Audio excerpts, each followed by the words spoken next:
بسم الله الرحمن الرحيم.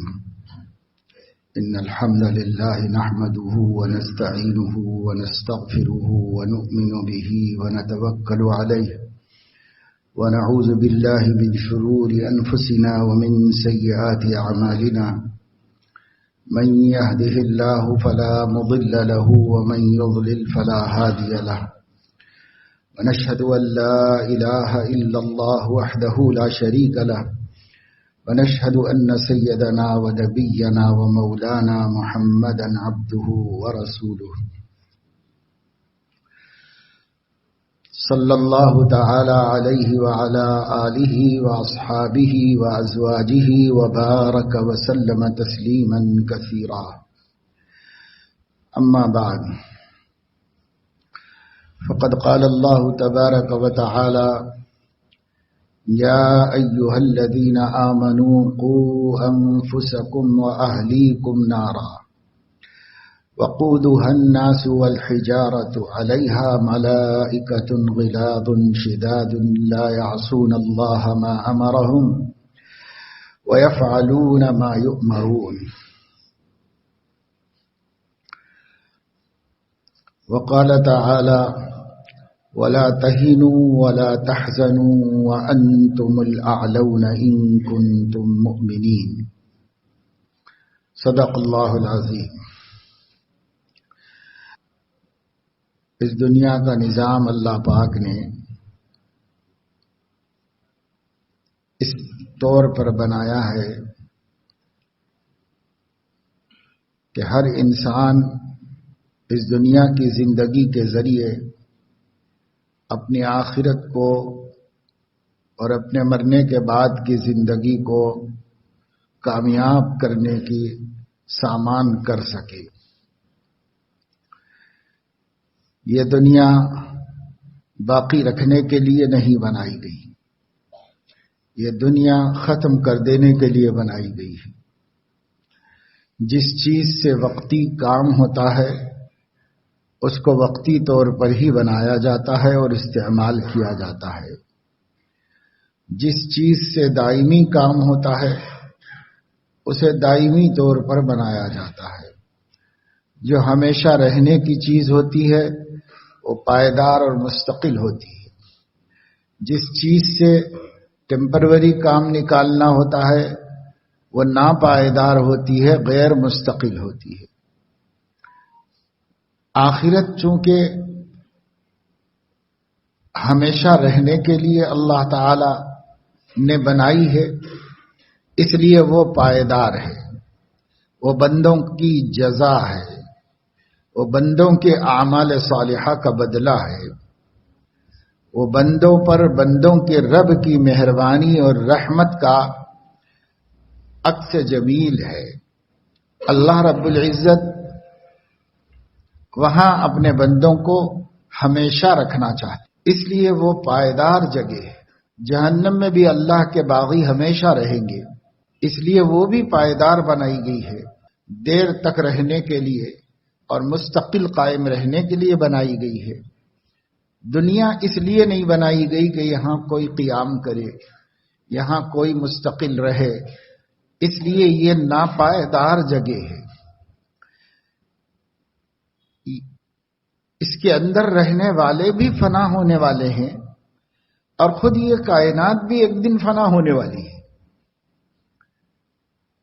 وَأَنَّ السَّاعَةَ آتِيَةٌ لَا رَيْبَ فِيهَا، اور قیامت آنے والی ہے جس میں کوئی شک نہیں. قیامت کیا ہے؟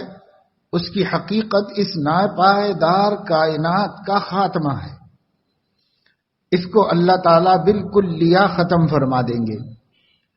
نئے حسین و خوبصورت باغات ہوں گے، نئے لہلہاتی کھیتیاں ہوں گی، نئے کودتے چمکتے چشمے ہوں گے، نئے ٹھاٹیں مارتا ہوا سمندر ہوگا، نئے ہوا ہوگی، نئے فضا ہوگی، فلک بوس چوٹیاں اور پہاڑ ہوں گے. کچھ بھی نہیں ہوگا، جو کچھ ہے زمین پر سب ختم ہوگا. سب کو اللہ تعالی فنا کے گھاٹ اتارنے والے ہیں. اور ایک انسان ہے اس پوری کائنات کے اندر جس کو ختم ہونے کے لیے نہیں بنایا گیا ہے بلکہ رہنے کے لیے بنایا گیا ہے. پر یہ دنیا اس کے رہنے کی جگہ نہیں ہے. تو ایک انسان ہے ہمیشہ ہمیشہ رہے گا. پہلے سے تو نہیں تھا لیکن ہمیشہ رہے گا. اللہ تعالی انسان کو پیدا کرنے کے بعد موت تو دیتے ہیں پر فنا نہیں کرتے, اسے ختم نہیں کرتے. انسان کو وہ ایک جگہ سے دوسری جگہ, دوسری جگہ سے تیسری جگہ منتقل ہوتا رہتا ہے. انسان کی حقیقت روح ہے. جب اللہ نے اس کو بنایا تو ایک ہی ساتھ سب کی بنا دی اللہ نے. جتنے انسان ہیں جن کو اب ختم ہونا نہیں ہے, ایک ہی ساتھ اللہ نے پیدا کر دیا. یہ سب روحیں پیدا شدہ ہیں اور سب روحیں اللہ تعالی کے سامنے وجود پا چکی ہیں. جو گزر گئے ان کی روحیں بھی, جو اب ہیں ان کی روحیں بھی, جو آئندہ پیدا ہونے والے ہیں ان کی روحیں بھی ایک ہی وقت میں اللہ نے پیدا کر دی. پھر اب اللہ ان کو منتقل کرتا رہتا ہے.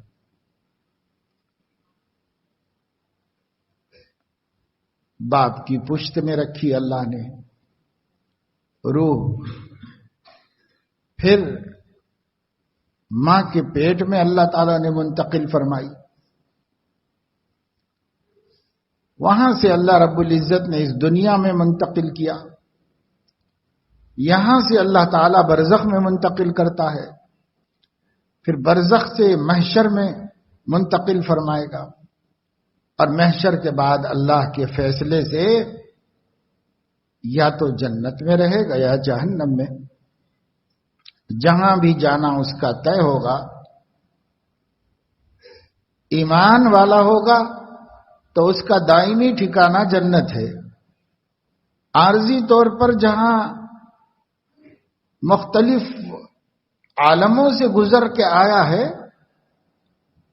ہو سکتا ہے کہ جہنم میں بھی اس کا رہنا ہو, لیکن وہ بھی اس کا دائمی ٹھکانہ نہیں. وہاں سے نکل کے جنت میں جانا اور وہ دائمی ٹھکانہ ہے ایمان والوں کا. اور جن کی موت کفر پر آئی اور جنہوں نے موت تک بھی توبہ نہیں کی, موت تک بھی ایمان نہیں لائے, تو ان کا دائمی ٹھکانہ جہنم ہے. ہمیشہ وہاں پر رہنا ہوگا. تو کائنات اللہ رب العزت نے ٹیمپروری بنائی ہے, یہ رہنے والی نہیں ہے. چاند, سورج, ستارے, دریا, جنگل, پہاڑ سب فنا ہونے والے ہیں, کوئی باقی رہنے والا نہیں. اس میں سے صرف ایک انسان ہے جو باقی رہنے والا ہے. ایک عالم سے دوسرے عالم میں, دوسرے سے تیسرے میں, تیسرے سے چوتھے میں شفٹ ہوتے ہوتے ہوتے ہوتے اپنے ٹھکانے پر جائے گا, اور جب جس ٹھکانے پر جائے گا وہاں اس کا ہمیشہ رہنا ہوگا. تو ہم کو تو اللہ فنا نہیں کرے گا, لیکن کائنات کو اللہ رب العزت ختم کر دے گا.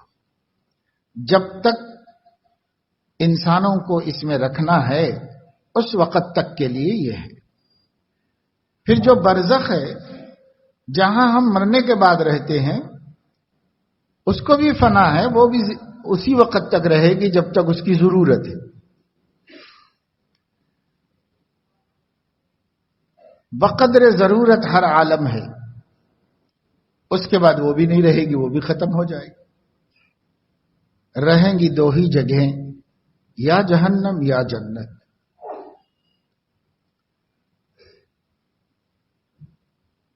آخرت میں انسان صرف دو ہی قسموں میں منقسم ہوں گے. دنیا میں انسانوں نے کتنے بٹوارے کر لیے ہیں، کتنی تقسیمیں کر لی ہیں، لیکن آخرت میں یہ انسان محشر میں دو حصوں میں تقسیم کر دیے جائیں گے، اصحاب الیمین و اصحاب الشمال.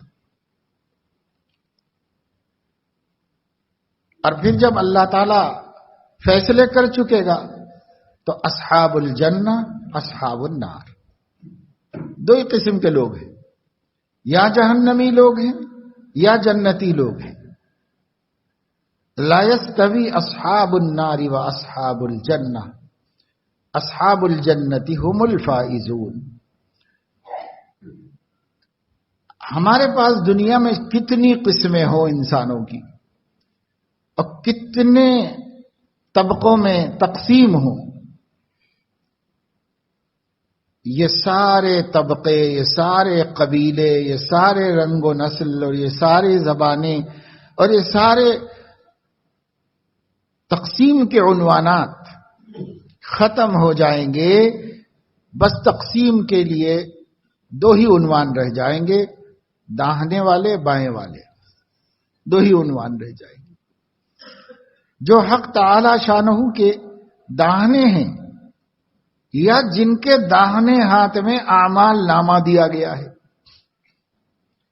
یہ اصحاب الیمین ہے.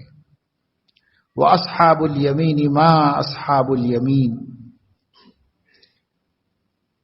وَأَصْحَابُ الشِّمَالِ مَا أَصْحَابُ الشِّمَالِ. اللہ نے تھوڑی سی جھلک سورہ واقعہ میں بتائی ہے کہ یہ اصحاب الیمین ہے، یہ سایوں میں رہیں گے، آرام میں رہیں گے، راحت میں رہیں گے، عزت میں رہیں گے. یہ اصحاب الشمال ہیں، یہ گرمی میں رہیں گے، لو میں رہیں گے، سخت تکلیف میں رہیں گے محشر میں. اور پھر جب اللہ تعالیٰ ٹھکانوں میں بھیج دے گا تو اصحاب الشمال اپنے حساب سے ٹھکانے میں جائیں گے اور اصحاب الیمین کا ٹھکانہ جنت ہے، وہ جنت میں راحت اور آرام میں ہمیشہ کے لیے چلے جائیں گے. تو رہنا آخرت میں ہے، دنیا میں رہنا نہیں ہے. جہاں رہنا ہے وہاں کی تیاری کرنا ہے. لیکن انسان اس دنیا میں آتا ہے تو دنیا والوں کو دیکھتا ہے شعور آنے کے بعد کہ سب دنیا کی فکروں میں لگے ہوئے ہیں. باپ کو دیکھا دنیا کی فکر میں ہے، ماں کو دیکھا دنیا کی فکر میں ہے، بھائی بہنیں دنیا کی فکر میں ہیں، محلے والے دنیا کی فکر میں ہیں، دوست دنیا کی فکر میں ہیں. بازار میں گیا تو دیکھا سب دنیا کی فکر میں ہے، دفتروں میں آفسوں میں گیا تو دیکھا سب دنیا کی فکر میں ہے، کالجوں میں گیا تو دیکھا سب دنیا کی فکر میں ہے. تو چونکہ انسان ایک ایسے ماحول میں پروان چڑھتا ہے جس میں چاروں طرف اس دنیا کو بنانے، سنوارنے، اس دنیا کی زندگی کو بہتر کرنے، اس دنیا میں راحت حاصل کرنے، اس دنیا میں گھر بنانے، اس دنیا میں جائیداد والا ہونے، اس دنیا کے اندر عزت پانے، اسی دنیا کے اندر کمالات حاصل کرنے، ہر فکر اس دنیا کی وہ دیکھتا ہے چوطرف. تو اس کا بھی مزاج یہی بن جاتا ہے، وہ اسی سانچے میں ڈھل جاتا ہے. وہ بھی یہی سمجھنے کے دھوکے میں مبتلا ہوتا ہے کہ بھائی جو کچھ بھی ہے یہ دنیا ہے، اس دنیا کے لیے جد و جہد کرنی ہے، کوشش کرنا ہے، محنت کرنی ہے، کامیابی حاصل کرنی ہے. اس دنیا میں عزت چاہیے ہمیں، اس دنیا میں دولت چاہیے، اس دنیا میں مکان چاہیے، اس دنیا میں جاگیر چاہیے، اس دنیا میں ہمیں آنکھوں کے لیے اچھے مناظر چاہیے، اس دنیا میں ہمیں ایک اچھا جوڑا چاہیے، اس دنیا میں ہمیں اولاد چاہیے، اس دنیا میں ہم کو منصب اور عہدہ اور شہرہ چاہیے. وہ سب دنیا کے حوالے سے سوچتا ہے اور دنیا کی نسبت سے دماغ کام کرتے رہتا ہے. آخرت کی طرف دھیان جانے نہیں پاتا، آخرت کی طرف دماغ متوجہ ہی نہیں ہوتا، اس لیے کہ ادھر یہی ہو رہا ہے، ادھر وہی ہو رہا ہے، ادھر وہی ہو رہا ہے. جدھر دیکھو دنیا کی فکریں ہو رہی ہے. جدھر دیکھو دنیا کی باتیں ہو رہی ہے، تو وہ کیا کرے گا؟ وہ بھی یہی دماغ بنائے گا اور یہی سوچے گا۔ اللہ تعالی نے ہمارے آقا حضرت محمد صلی اللہ علیہ وسلم کو منتخب کر کے نبی بنایا۔ انتخاب تو ازل میں کیا تھا، لیکن بعثت ان کی سب سے آخر میں ہوئی۔ آج سے 1400 سال پہلے اللہ تعالی نے مکے کی سرزمین میں آقا صلی اللہ علیہ وسلم کو 40 برس کی عمر میں نبوت کی ذمہ داری بتا کر کھڑا کیا۔ فاصدع بما تؤمر واعرض عن المشرکین، جو آپ کو حکم دیا گیا ہے اس کی طرف لوگوں کو دعوت دیجئے، بلائیے، اور مشرکین کی کوئی پرواہ مت کیجئے کہ وہ آپ کو کتنے دھونس جماتے ہیں، کتنا ڈراتے ہیں، کتنا خوف زدہ کرتے ہیں۔ الیس اللہ بکاف عبدہ ویخوفونک بالذین من دونہ، کیا آپ کو اللہ تعالیٰ کافی نہیں ہے؟ بندے کی حفاظت کرنے کو جب اللہ ہے تو اور کسی کی کیا ضرورت ہے؟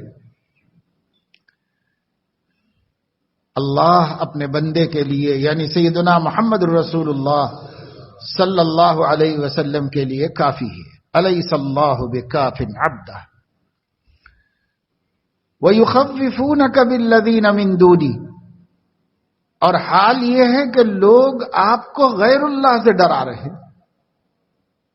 تو جب اللہ آپ کی طرف ہے تو غیر اللہ کے ڈرانے سے، غیر اللہ سے آپ کو کون ڈرائے گا؟ اور ڈرانے کا آپ کو اثر کیا ہونا چاہیے؟ کچھ بھی نہیں ہونا چاہیے، ڈراتے رہو۔ ہم غیر اللہ کے قائل ہی نہیں ہے تو ہمیں ڈرانے سے کیا فائدہ ان سے؟ ہم غیر اللہ کو عاجز سمجھتے ہیں تو عاجزوں کو عاجزوں سے ڈرانے کا کیا فائدہ ہے؟ اللہ قادر ہے، اس سے ڈرا سکتے ہو۔ ہم غیر اللہ کو محکوم سمجھتے ہیں، ایک محکوم کو دوسرے محکوم سے ڈرانے کا کیا فائدہ ہے؟ حاکم سے ڈراؤ تو بات سمجھ میں آتی۔ ہم غیر اللہ کو مملوک سمجھتے ہیں، ایک مملوک کو دوسرے مملوک سے، ایک غلام کو دوسرے غلام سے ڈرانے کا کیا فائدہ ہے؟ ہاں مالک سے ڈراؤ تو بات سمجھ میں آتی ہے کہ بھئی مالک سے ڈراؤ، مالک ڈرنے کے قابل ہے، سب کا مالک ہے، ڈرنے کے قابل ہے۔ تو اللہ نے فرمایا یخوفونک بالذین من دونہ، لوگ آپ کو ڈرا رہے ہیں اللہ کے غیر سے، اور آپ غور کریں کہ کیا آپ کے لیے اللہ کافی نہیں ہے؟ الیس اللہ بکاف عبدہ، کیا اللہ اپنے بندے کی حفاظت کے لیے کافی نہیں ہے؟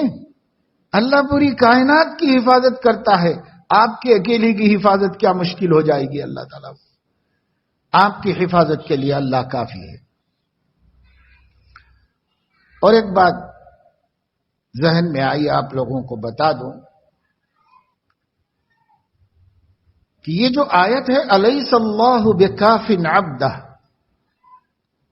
یہ عبد حضور اکرم صلی اللہ علیہ وسلم ہے، اور یہ ان کے ہی حق میں نازل ہوئی ہے، قرآن کی آیت ہے۔ لیکن مرزا غلام احمد قادیانی نے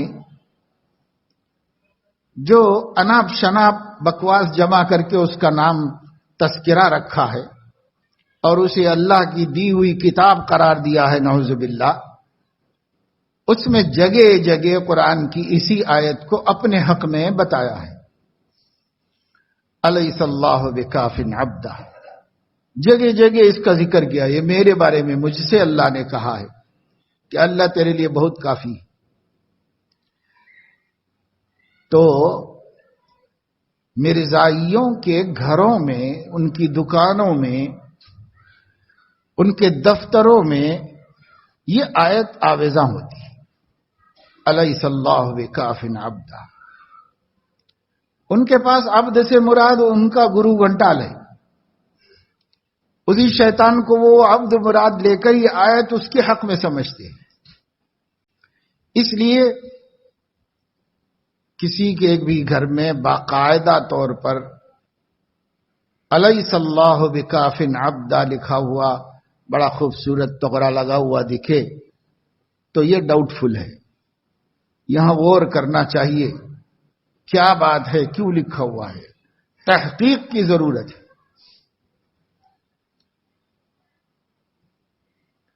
اس کو وہ لوگ اپنے متنبی کے سلسلے میں سمجھتے ہیں کہ اس کے بارے میں یہ آیت نازل ہوئی ہے. حالانکہ وہ تو جتنا بھی اس میں تھوڑا بہت مواد ہے وہ قرآن میں سے چرایا ہوا ہے. ماں بقی جتنی باتیں ہیں سب بکواس ہیں, جسے کوئی عام آدمی بھی پڑھے گا تو وہ نفرین کرے گا اس سے اور کہے گا کہ یہ بھی کوئی وحی ہوتی ہے, یہ بھی کسی خدا کا کلام ہو سکتا ہے. کوئی بھی نہیں مانے گا. البتہ کچھ قرآن میں سے چرا کے اس میں ملا دیا ہے. جتنے بھی مدعی ہے سب چور ہی ہے. خیر, تو اللہ تعالی شانہ بندے کے لیے بہت کافی.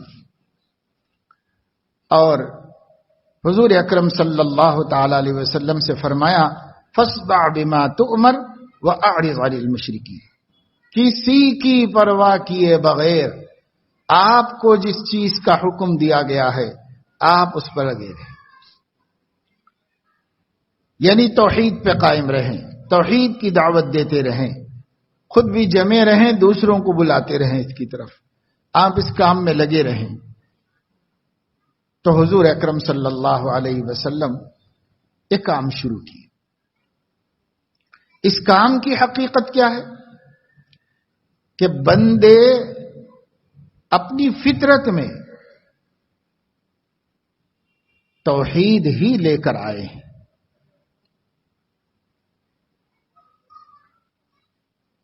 جیسا اقبال نے کہا کہ عمل سے زندگی بنتی ہے, جنت بھی جہنم بھی, یہ خاکی اپنی فطرت میں نہ نوری ہے نہ ناری, یعنی نہ جنتی ہے نہ جہنمی. اللہ تعالی نے اس کو سلیم الفطرت پیدا کیا ہے اور اس کے اندر اپنے آپ کو ماننے کا جذبہ رکھا ہے, ملکہ رکھا ہے. آدمیوں کی روح سے اقرار بھی کروا لیا ہے. وَإِذْ أَخَذَ رَبُّكَ مِنْ بَنِي آدَمَ مِنْ ظُهُورِهِمْ ذُرِّيَّتَهُمْ وَأَشْهَدَهُمْ عَلَىٰ أَنفُسِهِمْ أَلَسْتُ بِرَبِّكُمْ قَالُوا بَلَىٰ شَهِدْنَا. یہ سب کر کے آئے ہیں ہم آپ سب, جتنی دنیا میں انسانیت اب تک آئی ہے, اب ہے, آئندہ آئے گی, یہ سب ایک دن کہہ چکے ہیں اللہ سے. اللہ کے سامنے اقرار کر کے آئے ہیں کہ رب ایک ہی ہے, معبود ایک ہی ہے, خالق و مالک ایک ہی ہے, اور وہ اللہ ہے. اس کا اقرار کر کے آئے ہیں, سارے لوگ کر کے آئے. لیکن میں نے جیسے بتایا یہاں آنے کے بعد جو اس دنیا کا ماحول ہے وہ اپنی طرف کھینچنے والا ہے, غافل بنانے والا ماحول ہے, اللہ سے بدکانے والا, بہکانے والا ماحول ہے. اللہ یاد نہیں آتے, جو نظر آتا ہے وہ آنکھوں کا فریب ہے, جو دکھائی دیتا ہے وہ حقیقت کے ورا ہے, حقیقت کے علاوہ ہے, اور آدمی اس سے دھوکہ کھاتا رہتا ہے, دھوکہ کھاتا. تو انبیاء علیہ السلام اس دھوکے سے نکالنے کے لیے آتے ہیں. ہم لوگوں کو دھوکے سے نکالنے کے لیے اللہ نے اپنے نبیوں میں سب سے اعلیٰ و افضل و اشرف نبی کا انتخاب فرمایا اور ہمیں ان کی امت بنایا. حضور علیہ الصلاۃ والسلام نے فرمایا کہ انا خاتم النبیین وانتم آخر الامم, میں آخری نبی, تم آخری امت ہو.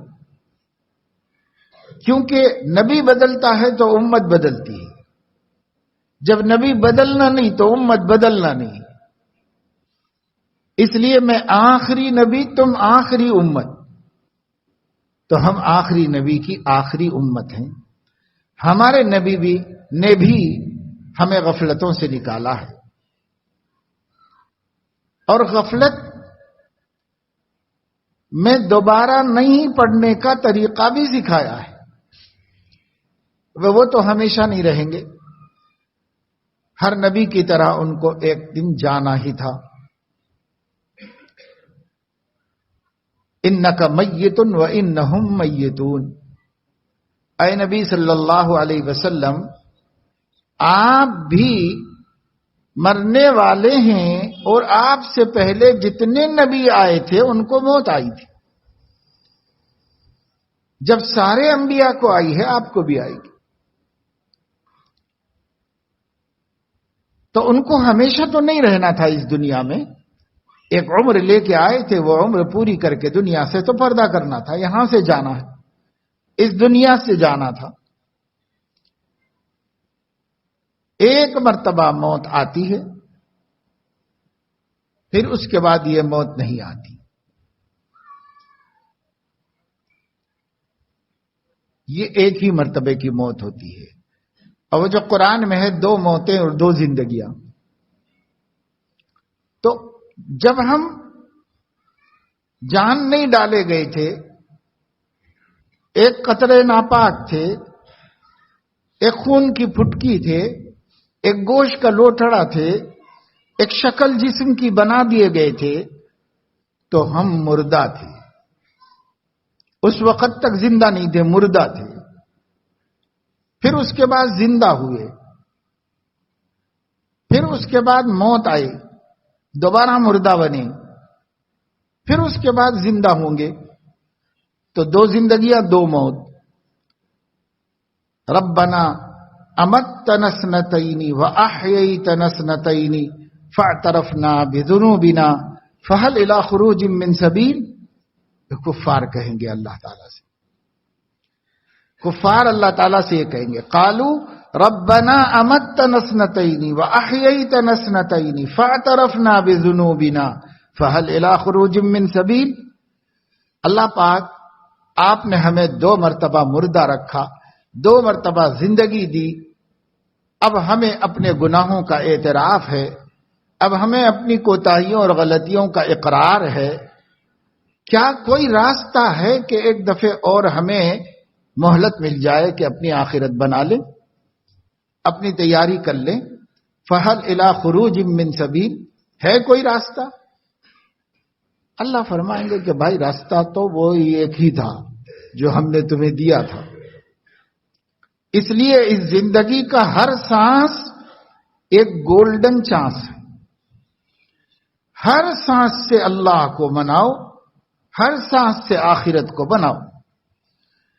بنانا چاہو تو اس کو یوز کرو اور بنا لو، نہیں تو سانسیں تمہارے لیے رکیں گی نہیں، وہ گزر رہی گزرتی رہے گی. سانس کو کس کے لیے رکنا ہے اور کس کا انتظار کرنا ہے؟ ہو رہی ہے عمر مثل برف کم، برف کی طرح کم ہو رہی ہے. برف رکھے اپنی حالت میں رہتا ہی نہیں. 1 پاؤنڈ برف رکھیے آپ تو وہ 1 پاؤنڈ رہے گا. ہر تھوڑی تھوڑی دیر کے بعد وہ گھٹتا رہے گا، 1 gram 2 gram 3 gram 4 gram 5 gram, اب پھر فنائی ہو جائے گا، ختم ہی ہو جائے گا. برف کی طرح عمر بھی کم ہو رہی ہے ہماری. جب سے پیدا ہوئے عقل آنے تک 15 سال کم ہو گئے، جتنے بھی لے کے آئے تھے اس میں سے 15 کم ہو گئے. اور اب جو جتنی عمر میں ہے اتنا اس کی عمر میں سے کم ہو گیا. تو ہو رہی ہے عمر مثل برف کم ہو رہی ہے، چپکے رفتہ رفتہ دم بدم. سانس ہے ایک رہ روے ملک عدم، دفعتن ایک دن یہ جائے گا تھم. رک جائے گا. یہ ملک عدم کا سفر کر رہا ہے ہمارا سانس. اس لیے ہر سانس آخرت بنانے کے لیے بہت بڑی نعمت ہے اللہ تعالیٰ کی. ہر سانس سے ہم اللہ کو راضی کر سکتے ہیں، ہر سانس سے. یہ جب تک سانسیں ہیں سب کچھ ہے، اور جس دن سانس ختم تو چانس ختم، اب کچھ بھی نہیں۔ کفار اللہ تعالیٰ سے کہیں گے، غافلین اللہ تعالیٰ سے کہیں گے رب لولا اخرتنی الی اجل قریب فاصدق واکن من الصالحین، اللہ یہ موت تھوڑا سا مؤخر کر دی جائے تو ہم نبیوں کی تصدیق بھی کر دیں گے اور نیک انسان بھی بن جائیں گے، واکن من الصالحین۔ رب لولا اخرتنی الی اجل قریب نجب دعوتک ونتبع الرسل، ہم آپ کی دعوت کو قبول کر لیں گے اور رسولوں کا اتباع کر کے دکھائیں گے۔ کب کہہ رہا ہے کہنے والا؟ موت کے وقت۔ اور جب اس کو جواب یہ مل رہا ہے کہ صاحب اب کہاں وقت ہے، سانس ختم، چانس ختم، اب نہیں ہے، اب ٹائم نہیں ہے، ابھی تھوڑی دیر پہلے تک بھی تھا ٹائم، تھوڑی دیر موت سے پہلے تک بھی ٹائم ہے، جب تک سانس ہے۔ جب سانس اکھڑنے لگے گی، ڈھنگ سے سانس لینا نہیں آئے گا تو سانسیں ختم ہو گئی، اس لیے چانس بھی ختم ہو گیا، اب نہیں ملے گا کوئی وقت آپ کو۔ کوئی کہہ رہا ہے نجب دعوتک ونتبع الرسل، کوئی کر رہا ہے اصدق واکن من الصالحین، کوئی کہہ رہا ہے فاعترفنا بذنوبنا فهل الى خروج من سبیل، اب پچھتاؤ پچھتاؤ پچھتاؤ، پچھتانے سے کچھ ہونے والا نہیں، رستے ڈھونڈو، اب راستہ ملنے والا نہیں، مہلت طلب کرو، اب مہلت دی جانے والی نہیں ہے۔ ایک ہی زندگی ہے آخرت کو بنانے کے واسطے، اور ہمیں فکر ہے 24 گھنٹے دنیا بنانے کی، 24 گھنٹے دنیا بنانے کی فکر ہے۔ ہمارے کتنے دوست ہیں، ساتھی ہیں دین کی فکروں میں، الحمدللہ اپنی آخرت کی فکر ان پہ غالب ہے، لیکن پھر بھی یہ کہتے ہیں کہ حضرت تلاوت نہیں ہو پا رہی ہے، حضرت موقع نہیں مل رہا ہے ذکر کرنے کو، ٹائم نہیں مل رہا ہے جماعت سے نماز پڑھنے کو، اس کا ٹائم نہیں مل رہا ہے، اس کا موقع نہیں مل رہا ہے، اس کا نہیں ہو رہا ہے، فکر مند آخرت کے لیے، لیکن ان کی پریشانی یہ ہے۔ میں کہنا چاہتا ہوں اپنے آپ سے بھی اور اپنے ان دوستوں سے بھی جو فکر آخرت میں ہیں، واقعی ہیں، اور اسی فکر نے یہاں جوڑا جمع کیا ہے، صبح سے بیٹھے ہوئے ہیں اسی فکر میں کہ آخرت کیسے بنے گی، لیکن ہر ایک کہتا ہے وقت نہیں مل پا رہا، ہو نہیں پا رہا، ہو نہیں پا رہا۔ تو کیسے نہیں ہو پا رہا ہے؟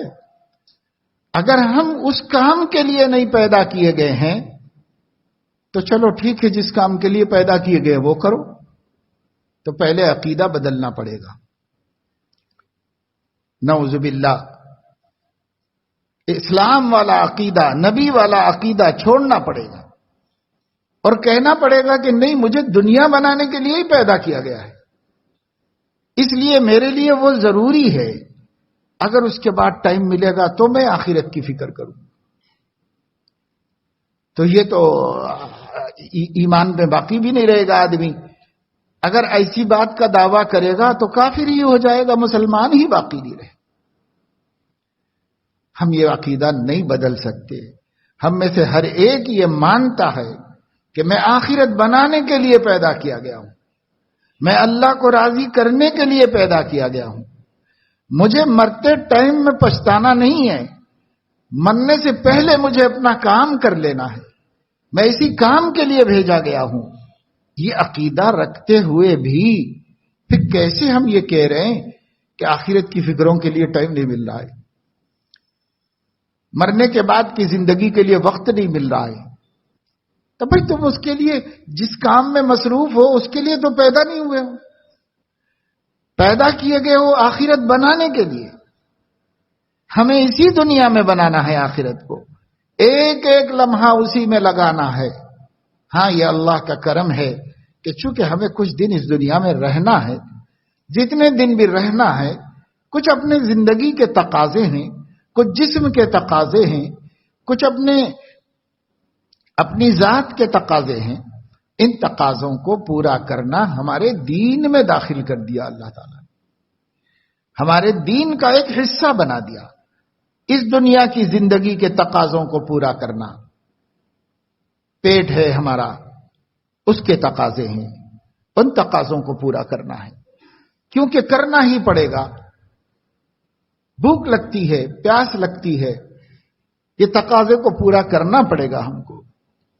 اللہ تعالیٰ نے ہمیں شرمگاہ دی ہے اور شہوت عطا فرمائی ہے، اس کا تقاضا ہوتا ہے کچھ، اس تقاضے کو پورا کرنا ہی پڑے گا، کیونکہ اللہ نے یہ تقاضا ہمارے اندر اس دنیا میں بھی رکھا ہے، اس لیے اسے پورا کرنا ہوگا۔ ہم کو ہمارا بدن تھکتا ہے، نیند آتی ہے، سونے کا تقاضا ہے، یہ تقاضا پورا کرنا ہی ہوگا ہم کو، کیونکہ یہ تقاضا اللہ نے ہمارے اندر رکھا ہے، اسی دنیا کے اندر رکھا ہے۔ تو یہ جو تقاضے ہیں، بھوک پیاس کا تقاضا، نیند کا تقاضا، شادی کا تقاضا، جو شہوت کا تقاضا ہوتا ہے، یہ تقاضا اللہ تعالیٰ نے ہمارے اندر رکھا ہے۔ پھر ہمارے بدن کو سردی گرمی سے بچانا اور قابل شرم حصے کو چھپانا ضروری ہے، اس لیے لباس کا تقاضا ہے۔ تو لباس کا تقاضا بھی ہمارا لازمی اور ضروری ہے۔ پھر انسان آسمان تلے تو رہ نہیں سکتا، کبھی موسم سرد ہوتا ہے، کبھی بارش برستی ہوتی ہے، تو کسی ٹھکانے کا وہ محتاج ہے، مکان کا تقاضا۔ تو اللہ نے مکان کا تقاضا بھی ہمارا مانا ہے کہ ہاں انسان کو کوئی مکان بھی ہونا چاہیے، کوئی اپنا ٹھکانہ ہونا چاہیے، ذاتی کرائے کا کوئی سا بھی ہونا تو چاہیے۔ ذاتی ہو اس کے لیے بھی اسباب کا محتاج ہے، کرائے کا ہو اس کے لیے بھی اسباب کا محتاج ہے، بھوک مٹانے کو اسباب کا محتاج ہے، پیاس بجھانے کو اسباب کا محتاج ہے، شادی کرنے کو اسباب کا محتاج ہے، لباس پہننے کو اسباب کا محتاج ہے، موسم کے برے اثرات سے اپنے آپ کو بچانے کے لیے اسباب کا محتاج ہے۔ بس یہ بنیادی ناگزیر ضرورتیں ہیں جو انسان کے ساتھ لگی ہوئی ہے۔ اللہ نے ان تقاضوں کو پورا کرنے کا حکم بھی دیا اور اس کے اسباب و وسائل جمع کرنے کی اجازت بھی دی، اور اس کو بہتر طریقے پر کرنے کے احکام بھی نازل فرمائے۔ لیکن اس سب کے باوجود پیدا ہم اس کے لیے نہیں کیے گئے، پیدا ہم اپنی آخرت بنانے کے لیے کیے گئے، جہاں ہمیشہ رہنا ہے، جہاں دائمی زندگی ہے، جہاں ہمیں موت آنے والی نہیں ہے۔ یہی دو موتیں ہیں کہ ہم وجود سے پہلے مردہ تھے، ایک دفعے اور وجود میں آنے کے بعد مر جائیں گے، یہی دو موتیں ہیں، اس کے بعد کوئی موت نہیں، اس کے بعد پھر ہمیشہ کی زندگی، موت کبھی نہیں اس کے بعد۔ جب دوسرا سور پھونکا جائے گا، جب سارے لوگ مر جائیں گے اور کوئی بھی نہیں بچا ہوا ہوگا، ہر جاندار کو موت آ جائے گی، چاہے وہ انسان ہو غیر انسان ہو، کل نفس ذائقۃ الموت، ہر زندے کو مرنا ہے، ہر کو، ہر ایک کو۔ تو اللہ رب العزت بقیہ مخلوقات کو بھی موت دے دیں گے، اللہ تعالی فرشتوں کو بھی موت دے دیں گے، اللہ رب العزت ملک الموت کو بھی موت دے دیں گے۔ اور جب خود موت جو ایک حقیقت ہے، اس حقیقت کو ایک مینڈے کی شکل دے کر اس کو بھی موت دے دیں گے۔ اب کسی کو موت نہیں آنی ہے، سب زندہ، جتنے اللہ تعالی نے زندہ کر دیے اس موت کے بعد، یہ دوسری والی موت کے بعد جب اللہ نے زندہ کر، اب کوئی نہیں مرنے والا، سب انسانوں کو اللہ رب العزت ہمیشہ کی زندگی عطا فرما دی۔ اس لیے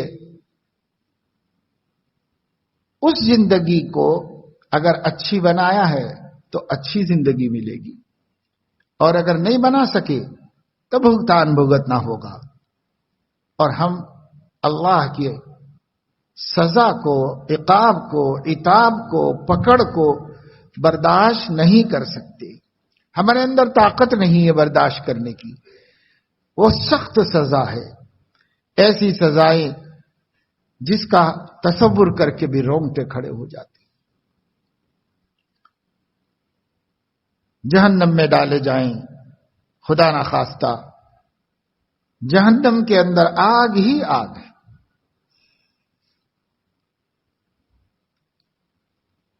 انا اعتدنا للظالمین نارا احاط بهم سرادقها، ہم نے کافروں کے لیے آگ تیار کر رکھی ہے، ظالموں کے لیے آگ تیار کر رکھی ہے۔ سب سے بڑا ظلم کفر ہے، اس کے نیچے بھی درجے ہیں۔ ہر گناہ ظلم ہے، ہر گناہ ظلم ہے، ظلم میں داخل ہے۔ آخری درجے کا ظلم وہ ہے کفر و شرک، سب سے بڑا ظلم شرک ہے۔ ان الشرک لظلم عظیم۔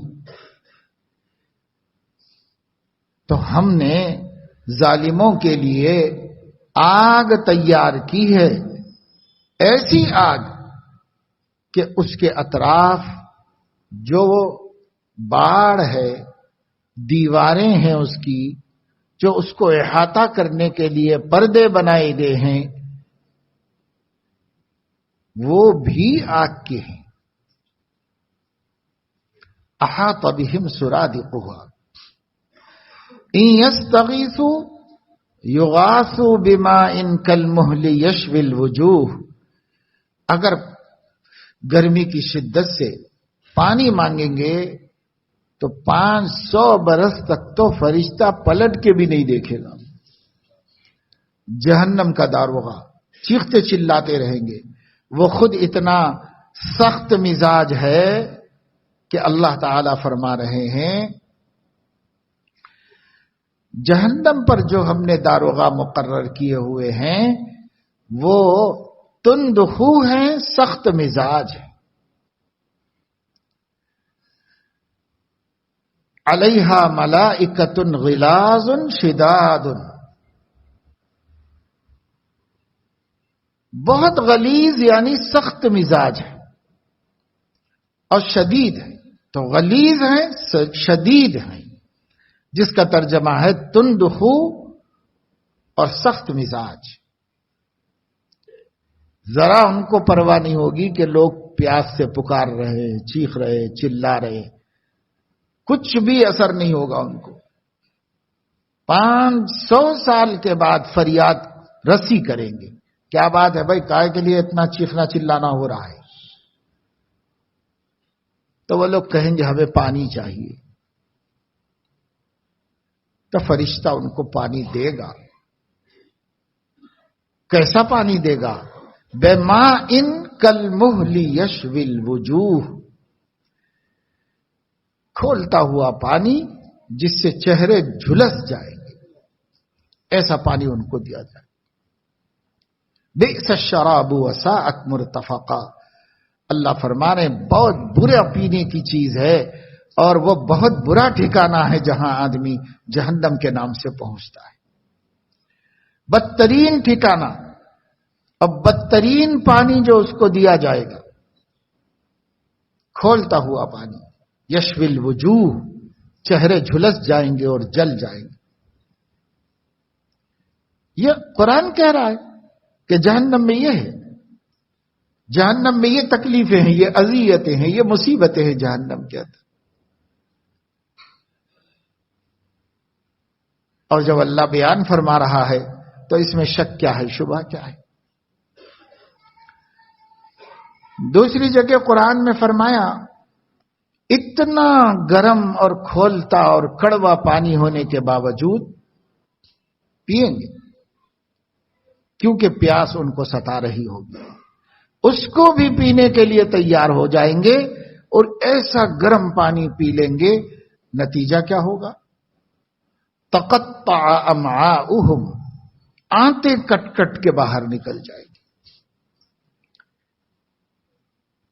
بھوک لگے گی۔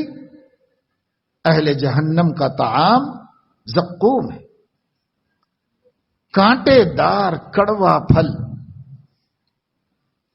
کھانا ہی پڑے گا، اور کھائیں گے، وہ اٹکے گا تو پانی پئیں گے، ایسا پانی پئیں گے جس سے آنتیں کٹیں گی اور انسان کے اندر کا سب نظام ٹکڑے ٹکڑے ہو جائے گا، سب ختم ہو جائے گا۔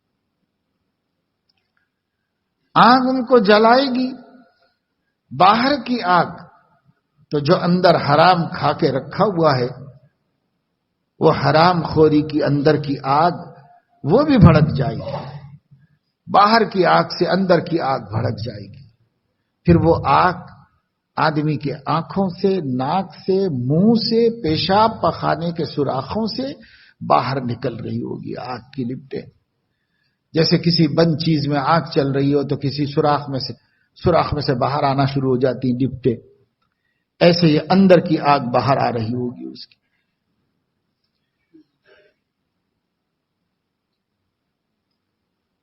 دوزخیوں کا پیپ، دوزخیوں کا پسینہ بڑی مقدار میں بہ رہا ہوگا، کروڑوں اس میں ہوں،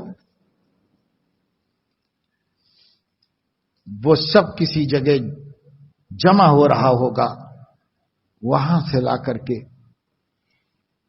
جمع کر کے شرابیوں کو پلایا جائے گا۔ خوب شوق تھا دنیا میں نشہ کرنے کا، شراب پینے کا، اب پیو۔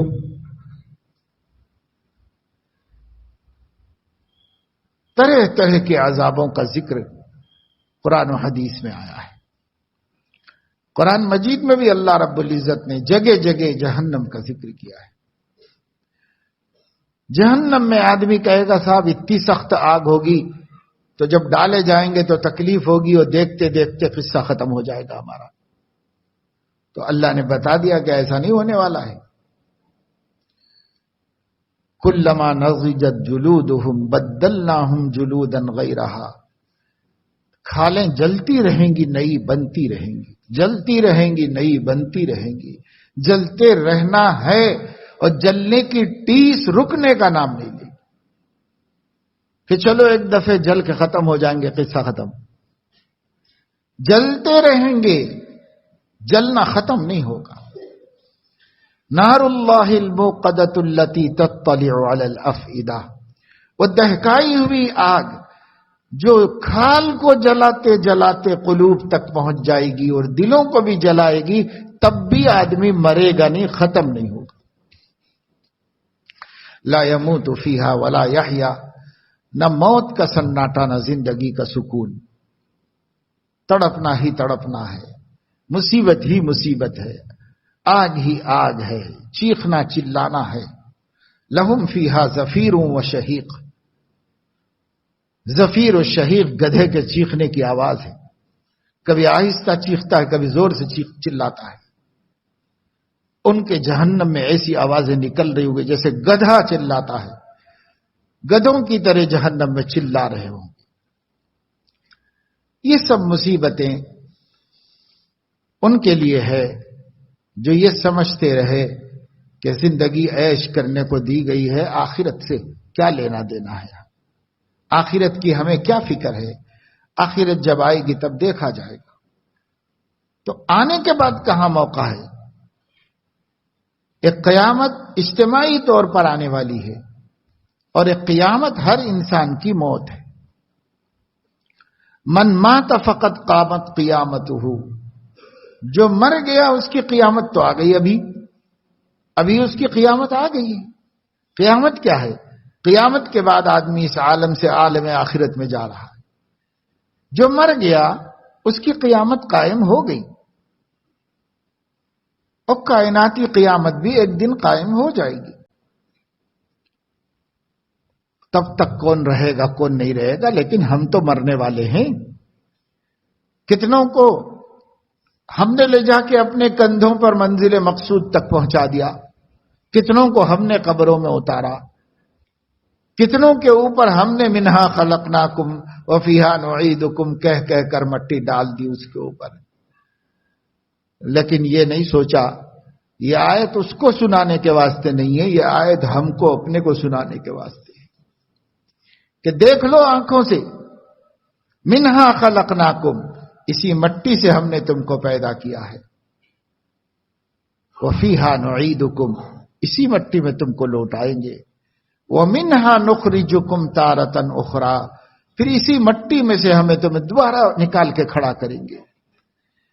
وہ تو ہمیں یاد رکھنا ہے، زندوں کو یاد رکھنا ہے، مردہ تو بیچارہ گزر گیا ہے، ہم زندوں کو یاد رکھنا ہے، یہی مٹی سے پیدا ہوئے تھے، اسی مٹی میں لوٹائے جائیں گے، اسی مٹی سے اللہ پھر نکال کے کھڑا کرے گا۔ اس کے لیے ہم کیا کر رہے ہیں، کیا تیاری ہو رہی ہے؟ کوئی اس کی فکر نہیں ہم کو کہ ہم آخرت کی کیا فکر کرتے ہیں۔ آخرت کی فکر کرنی ہے ضرور، جیسی کرنی ویسی بھرنی ہے ضرور، قبر میں میت اترنی ہے ضرور، اترنا ہی ہے بھائی سب کی، کسی کو ہم نے اتارا ہے کوئی ہمیں اتارے گا، سب کی اترنی ہے قبر میں میت۔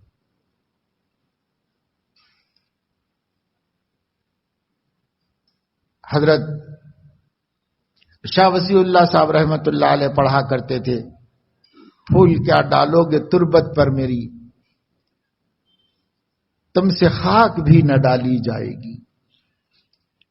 حضرت خواجہ صاحب کا ایک شعر تھا، آنے والی کس سے ٹالی جائے گی، موت جو ہے نا وہ آنے والی ہے، آنے والی کس سے ٹالی جائے گی، جان ٹھہری جانے والی جائے گی، روح رگ رگ سے نکالی جائے گی، تجھ پہ ایک دن خاک ڈالی جائے گی۔ تو اس کے آگے حضرت شاہ صاحب فرمایا کرتے تھے، پھول کیا ڈالو گے تربت پر میری، تم سے خاک بھی نہ ڈالی جائے گی۔ اب پھر یہی ہوا کہ حضرت حج کے لیے تشریف لے جا رہے تھے، سمندر میں انتقال ہوا اور وہیں نماز پڑھ کے سمندر میں چھوڑ دیا گیا۔ پھول کیا ڈالو گے تربت پر میری، تم سے خاک بھی نہ ڈالی جائے گی۔ کچھ اللہ تعالیٰ ذوق دے دیتا ہے بعض لوگوں کو، تو کچھ ان کو اپنا انجام بھی سمجھ میں آتا رہتا ہے۔ تو بھائی یہ آنے والی کس سے ڈالی جائے گی؟ بڑے بڑے ڈاکٹر، بڑے بڑے ہاسپٹل، ملٹی اسپیشلٹی، بڑے بڑے بورڈ لگے ہوئے ہیں، مرعوب کرنے ڈرانے والی مشینیں لگی ہوئی ہیں۔ مشینیں انسانوں کے حق میں کتنی مفید ہے وہ اللہ بہتر جانتا ہے، البتہ ڈاکٹروں کے حق میں 100% مفید ہے، پیسہ چھاپ کے دیتی ہیں، ان کو نوٹ بنا بنا کے دیتی ہیں۔ کون بچائے گا جب آنے والی آئے گی؟ تو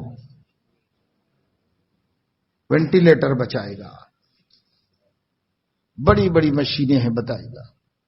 ایک بیچارے مریض کو دیکھنے کے لیے میں گیا تو ایسا روم بنا ہوا ہے کہ وہ روم کو دیکھ کر آدمی یہ سمجھے گا کہ صاحب یہ حیات کا فرشتہ ہے، زندگی دینے والا ہے یہ روم، سب طرف مشینیں ٹک ٹک ٹک ٹک ٹک ٹک چل رہی ہیں، بس ختم سب طرف، اور آدمی چارپائی پہ پڑا ہوا ہے۔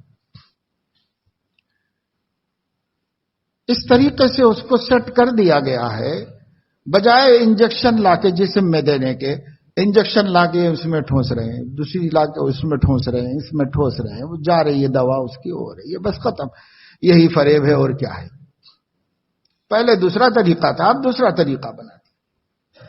لیکن کیا پہلے کوئی زندگی دے سکتا تھا اور کیا اب دے سکتا ہے؟ نہ پہلے دے سکتا تھا نہ اب دے سکتا ہے، نہ کوئی پہلے شفا دے سکتا تھا نہ اب دے سکتا ہے۔ اسباب و وسائل کو ترقی دے کر، ٹیکنالوجی کو آگے بڑھا کر شکلیں بدل لی گئی، شکلیں بدل لی گئی بس۔ اور ہوگا کیا؟ تو وہی ہوگا کہ آنے والی کس سے ٹالی جائے گی؟ جان ٹھہری جانے والی جائے گی، روح رگ رگ سے نکالی جائے گی، تجھ پہ ایک دن خاک ڈالی جائے گی۔ ایک دن مرنا ہے، آخر موت ہے، کر لے جو کرنا ہے، آخر موت ہے۔ یہ ہے پیام، یہ ہے پیغام، میسج۔ بھائی موت ہے آنے والی، کر لو، سانس جب تک ہے کر لو، سانس کے بعد کچھ بھی نہیں۔ جب تک سانس ہے تب تک کر لو، آخرت کی فکر کر لو۔ یہ مجلسیں، یہ مذاکرے صرف اس لیے ہے کہ وہ جو غفلت والا ماحول ہے وہ ہمیں غافل نہ کرے۔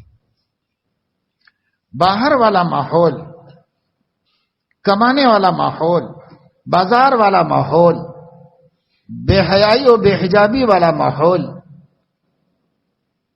بدنگاہی والا ماحول، چوری ڈکیتی والا ماحول، حرام خوری والا ماحول، ربا اور رشوت والا ماحول، یہ سارا ماحول چاروں طرف پھیلا ہوا ہے، اور یہی ماحول ہم کو آخرت کی فکر سے غافل کر رہا ہے۔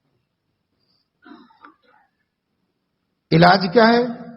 علاج یہ مجلسیں ہیں، یہ مذاکرہ ہے۔ بار بار دہراؤ، بار بار دہراؤ۔ آپ کہتی ہیں یہ تو میں پہلے ہی سن چکا تھا، یہ بیان تو اس سے پہلے بھی ہوا تھا، تو اب نیا کہاں سے لے کے آئیں گے؟ یہ مذاکرہ ہی ہے پرانی بات کو یاد دلانے کا، مذاکرہ یہی ہے۔ بطور لطیفہ کے سمجھایا کرتے تھے حضرت مولانا عاقل صاحب رحمت اللہ علیہ۔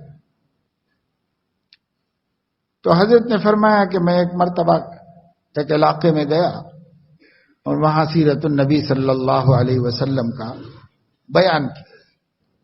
بیان سے فارغ ہوئے، گھر میں کھانا کھانے کے لیے بیٹھے۔ وہاں ایک صاحب نے کہا کہ حضرت آپ 10 سال پہلے بھی ہمارے شہر میں تشریف لائے تھے، اس وقت بھی آپ یہی بیان کرے تھے۔ تو حضرت نے فرمایا اور 10 سال کے بعد آؤں گا تو بھی یہی بیان کروں گا، اس واسطے کہ وہ ایک ہی نبی ہے، ان کی ایک ہی سیرت ہے، وہی بیان کروں گا۔ اور اگر آپ لوگ کہو تو آئندہ سال آؤں گا تو یہ کہوں کہ حضور علیہ الصلوۃ والسلام امریکہ میں پیدا ہوئے تھے، افریقہ میں ہجرت کی تھی، یہ تو نہیں کہہ سکتا۔ یہی کہنا پڑے گا کہ مکے میں پیدا ہوئے تھے، مدینے میں ہجرت کی تھی، اور جب 40 برس کے ہوئے تو نبوت ملی تھی، اور 63 برس دنیا میں تشریف رکھے تھے، ربیع الاول میں پیدا ہوئے، ربیع الاول میں وفات پا گئے۔ بھائی قیامت تک یہی بولا جائے گا، اس کو بدلا نہیں جائے گا، یہی بولا جائے گا، یہی بولا جاتا رہے گا، کیونکہ ہمارا دین ایک ہی ہے اور 1500 برس سے وہی بولا جا رہا ہے۔ یہ محفلیں مذاکرہ ہیں، مذاکرہ مجاہدے کا سبب ہے۔ بار بار سن کر فکر پیدا ہوگی، اور جب فکر پیدا ہوگی تو بندہ کچھ کرنے کے لیے تیار ہو جائے گا، تھوڑا بہت کچھ تو کر لے گا۔ بھائی فکر پیدا ہونے کے لیے سنتے رہنا ہے، سناتے رہنا ہے، کہ ہمارے اندر غفلت نہ پیدا ہونے پائے اور غفلت والا ماحول کم اثر کرے، اور یہ فکر والا ماحول زیادہ اثر کرے، کیونکہ یہ فکریں حضور اکرم صلی اللہ علیہ وسلم نے ہمیں دی۔ صحابہ کو آپ نے متفکر کر دیا تھا، صحابہ بھی غافل تھے آپ کے آنے سے پہلے، آپ کی دعوت سے پہلے صحابہ بھی غافل تھے۔ آخرت ان کے سامنے نہیں تھی، مرنا ان کے سامنے نہیں تھا، مرنے کے بعد اٹھنا اور حساب دینا ان کے سامنے نہیں تھا، بھول گئے تھے سب لوگ۔ حضور علیہ السلام تشریف لائے تو آپ صلی اللہ علیہ وسلم نے ان کو یاد دہانی کرائی۔ یہ مذاکرہ ہوتا رہتا تھا مدینے کے ماحول میں۔ اس مدینے کے ماحول کے روز روز کے مذاکرے سے صحابہ کرام کبھی غافل نہیں، ہمیشہ متفکر رہتے تھے، ہمیشہ ایک خطرہ، ایک ڈر لگا رہتا تھا، کہیں ہم سے ایسا کام نہ ہو جائے جو اللہ کی ناراضگی کا سبب ہو جائے۔ ہمیشہ یہی ڈر لگا رہتا تھا.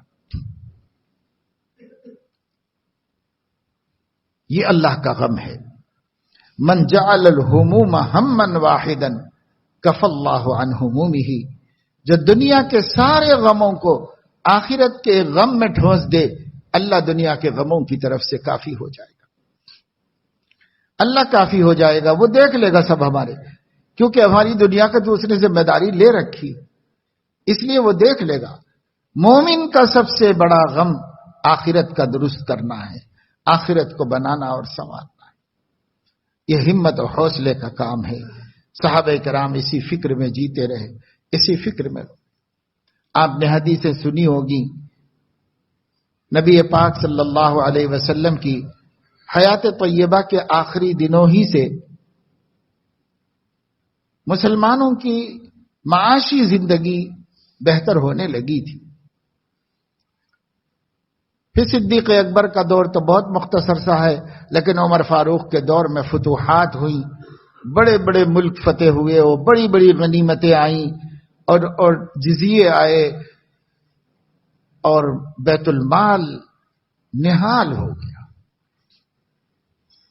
اور وہ مسلمانوں پہ بنٹتا رہا اور تقسیم ہوتا رہا.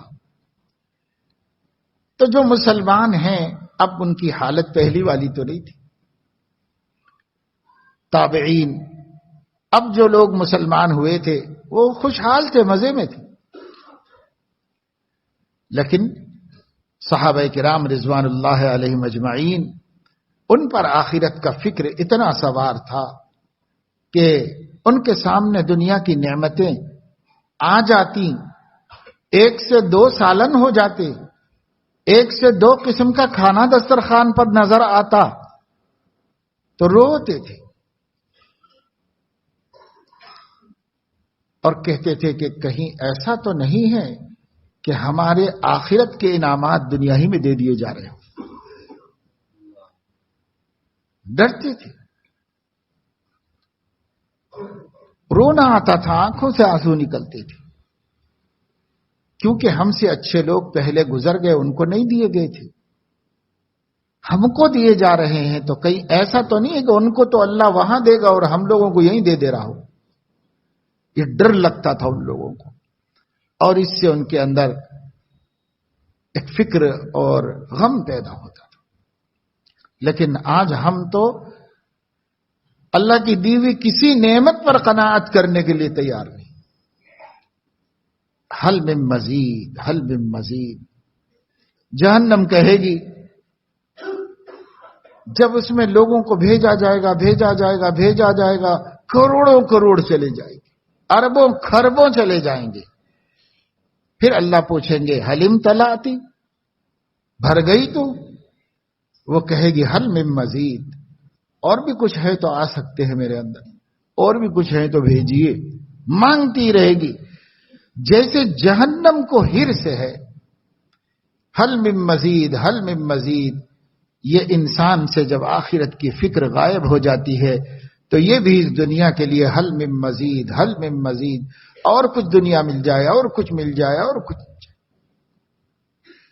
اس انسان کے لیے، اس آدم کے بیٹے کے لیے 2 وادیاں ہو جائیں سونے کی، تب بھی تمنا یہ ہوگی کہ ایک تیسری بھی اور مل جاتی تو بہتر تھا. بس نہیں کہے گا، کوئی حد نہیں ہے بس کی. یہی غفلت ہے. اس غفلت کو دور کرنا ہمارے مسئلے کا حل ہے. اس غفلت کو دور کرنے کے لیے قرآن پڑھنا چاہیے. اس غفلت کو دور کرنے کے لیے قرآن مجید میں جو آخرت کے مناظر کھینچے گئے ہیں ان منظروں پر غور کرنا چاہیے. اس غفلت کو دور کرنے کے لیے قرآن کریم میں جہنمیوں کی جو سزائیں اور جو غذائیں بیان کی گئی ہیں ان پہ تدبر و تأمل کرنا چاہیے، غور کرنا چاہیے. یہ ہماری غفلت کا علاج ہے. صحابہ نے اسی طریقے سے اپنا علاج کیا ہے. جب بھی ان کو کوئی غفلت آتی وہ آخرت کے بارے میں سوچتے تھے. حضور علیہ الصلوۃ والسلام نے فرمایا اکثروا ذکر حازم اللذات الموت. لذتوں کو توڑنے والی چیز موت کو بکثرت یاد رکھو. ابھی ہم کو موت کے نام سے ڈر لگتا ہے، موت کے تذکرے سے ڈر لگتا ہے. نبی فرمانے کثرت سے یاد کرو اس کو، کثرت سے موت کا ذکر کرو، کیونکہ یہاں رہنا نہیں ہے. اور دھوکہ یہ ہو گیا ہے کہ یہاں رہنا ہے مجھے. یہ دھوکہ کیسے ختم ہوگا؟ جب جانے والوں کو دیکھو، مردوں کو دیکھو، ان کے نہلانے کو، ان کے کفنانے کو، ان کے اٹھا کر لے جانے کو، ان بے بسی کے عالم میں ان کو زمین میں دبا کر آنے کو دیکھو. اس پر غور کرتے رہو، اسے دیکھتے رہو. اہل اللہ نے فرمایا کہ کبھی کبھی جس کا دل سخت ہو گیا ہے قبرستان کا ایک چکر لگا دے، اور تماشا دیکھنے نہ جائے بلکہ غور کرنے کے لیے جائے اور سوچے کیسے کیسے لوگ یہاں پر آسودہ خاک ہے، بے بس ہے، نہ کچھ بول سکتے ہیں نہ کچھ سن سکتے ہیں. جن کے ابرو کے اشارے پر لوگ دوڑ پڑتے تھے حکم کی تعمیل کرنے کے لیے، آج وہ بے بس پڑے ہوئے ہیں، کیڑے مکوڑوں کی غذا بن گئے ہیں، مٹی میں مٹی مل گئے ہیں. خدا جانے کیا حال ہے نیچے، ہمیں کچھ نہیں پتا. کیا حشر ان کا ہوا ہوگا اور کیا ان کے ساتھ سلوک ہو رہا ہوگا، اس پر غور کرنے کے لیے جانا چاہیے. وہیں ہم کو بھی تو جانا ہے نا. اور جیسے آپ نے سنا ہوگا کہ ایک بزرگ گزرے ہیں بہلول دانا، ان کے ذرا مجذوب ٹائپ کے آدمی تھے، بچے ستاتے تھے ان کو. محلے کے بچے ان کی ٹوپی لے کے بھاگ گئے. تو انہوں نے بچوں کو پکڑنا چاہا تو ادھر ادھر گلیوں میں بھاگ گئے. انہوں نے سوچا کہ کہاں کہاں ڈھونڈوں اور کہاں تک ان بچوں کے پیچھے پھروں. چکمے دیتے رہیں گے، ادھر سے ادھر بھگائیں گے، ادھر سے ادھر بھگائیں گے، ادھر سے ادھر بھگائیں گے. تو وہ جلدی جلدی جلدی جلدی قبرستان جا رہے تھے. محلے کا قبرستان تھا، ادھر جا رہے تھے. ان کے جلدی جلدی جانے کو دیکھ کر کسی نے پوچھا کہ بہلول کدھر جا رہے ہو؟ تو کہا قبرستان جا رہے ہو. قبرستان میں کیا کام ہے بھائی؟ آج کس کی موت ہوئی ہے، کس کا جنازہ آ رہا ہے، کہاں جا رہے ہو، کیا کام ہے؟ کہ میرے بچوں نے محلے کے میری ٹوپی چھین لی. تو بچے تو پیچھے بھاگے ہیں، ادھر کہاں جا رہے ہو تم؟ تو کہا میں ان کے پیچھا کہاں تک کروں، کہاں تک ان کے پیچھے پھروں؟ میں جا کے قبرستان کے گیٹ پہ کھڑا ہوتا ہوں، یہ بچے کہیں بھی جائیں گے آئیں گے یہیں پر اور وہاں وصول کر لوں. جائیں گے کہاں؟ آئیں گے وہیں پر، کیونکہ یہی سب کا ٹھکانہ ہے. سب کو یہی آنا ہے، محلے والوں کو سب کو یہی آنا ہے. یہ ان کے نصیحت و تربیت کا ایک انداز تھا، سمجھانے کا ایک طریقہ تھا، تاکہ ہماری قوم کے بچے سمجھ جائیں کہ کسی کو بھی تکلیف دینے کے بعد ایک دن مرنا ہے اور اللہ کو حساب دینا ہے. اس لیے نہیں کسی کو ستانا چاہیے، نہیں کسی کو پریشان کرنا چاہیے. یہ سمجھانے کا ایک طریقہ اختیار کیا. ورنہ اللہ کے نیک بندے بچوں کی چھوٹی سی شرارت سے خفا ہونے والے تھوڑے ہی، بچے تو کرتے رہتے ہیں. اس کا برا نہیں مانا، ایک انداز اختیار کیا جس انداز سے ان کی تربیت ہو جائے. اور یہ ایسے کام نہ کریں جس سے اللہ ناراض ہوتے ہیں، کیونکہ ایک دن مرنا ہے اور ایک دن قبرستان جانا ہی ہے، سب کو جانا ہے. اس لیے میرے دوستو، عزیزوں، ماں بہنوں، جو غفلتیں آج ہمارے اندر آ گئی ہیں، ان غفلتوں کا حل اپنی موت کا تصور اور مرنے کے بعد کی زندگی کی فکر اور اس بات کا یقین کہ اس کو اگر بنانا سنوارنا ہے تو اسی زندگی میں جب تک کہ ہماری سانسیں باقی ہیں، آس باقی ہے، اسی دنیا کے اندر کرنا ہے.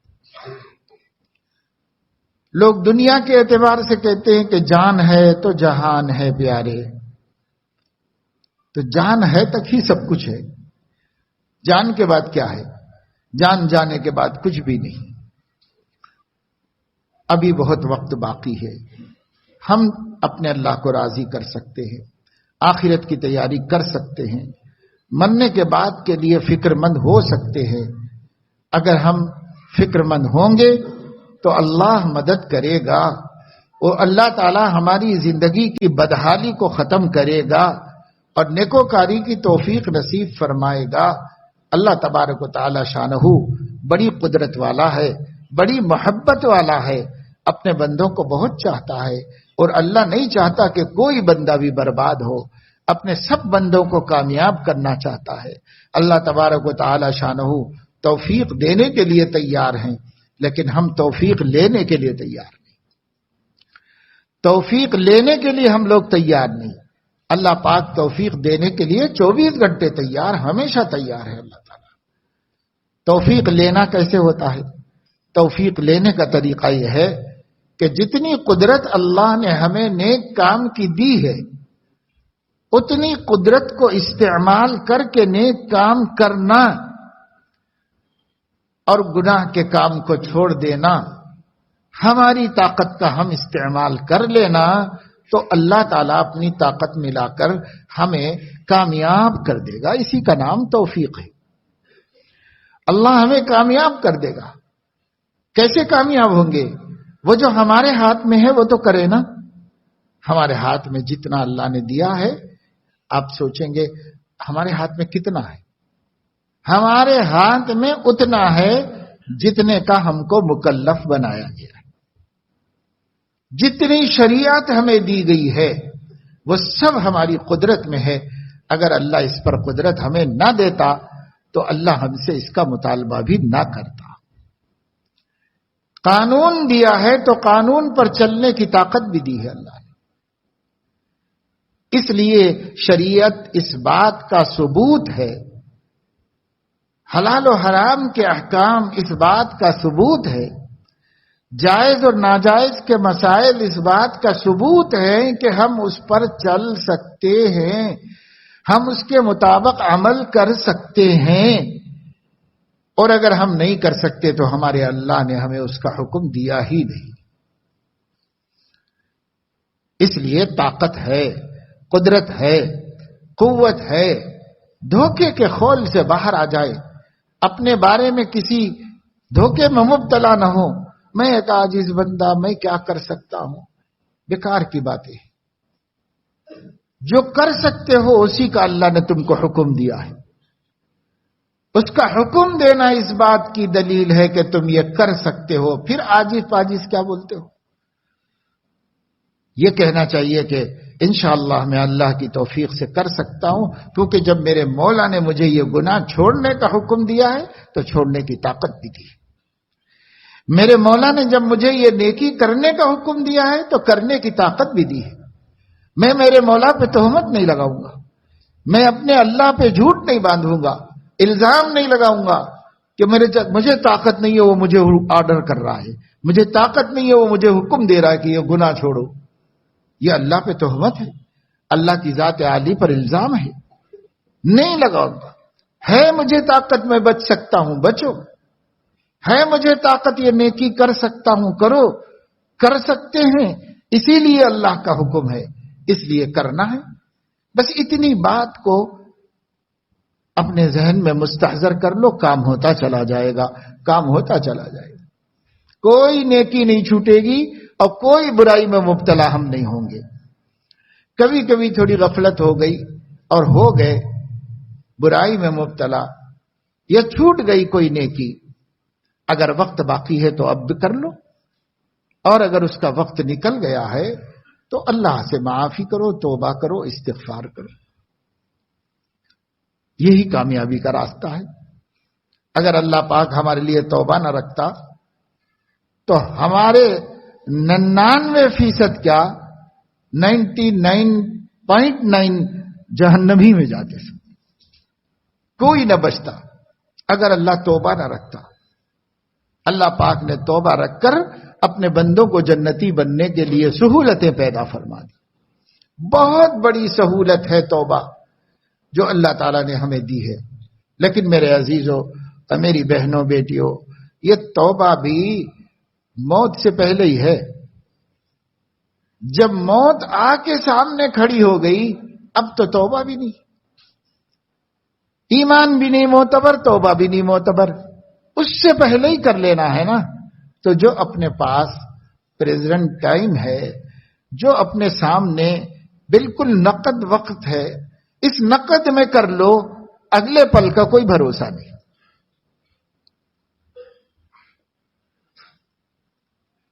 سامان 100 برس کا، پل کی خبر نہیں، ایک پل کی خبر نہیں کہ کیا ہونے والا ہے، کچھ نہیں معلوم۔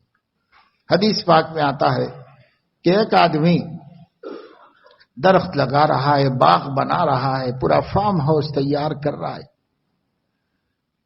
اور اس کو پتہ نہیں کہ اللہ تعالیٰ نے اس رات کی لیلۃ مبارکۃ میں اس کا نام مردوں میں لکھ دیا ہے، اسے معلوم نہیں۔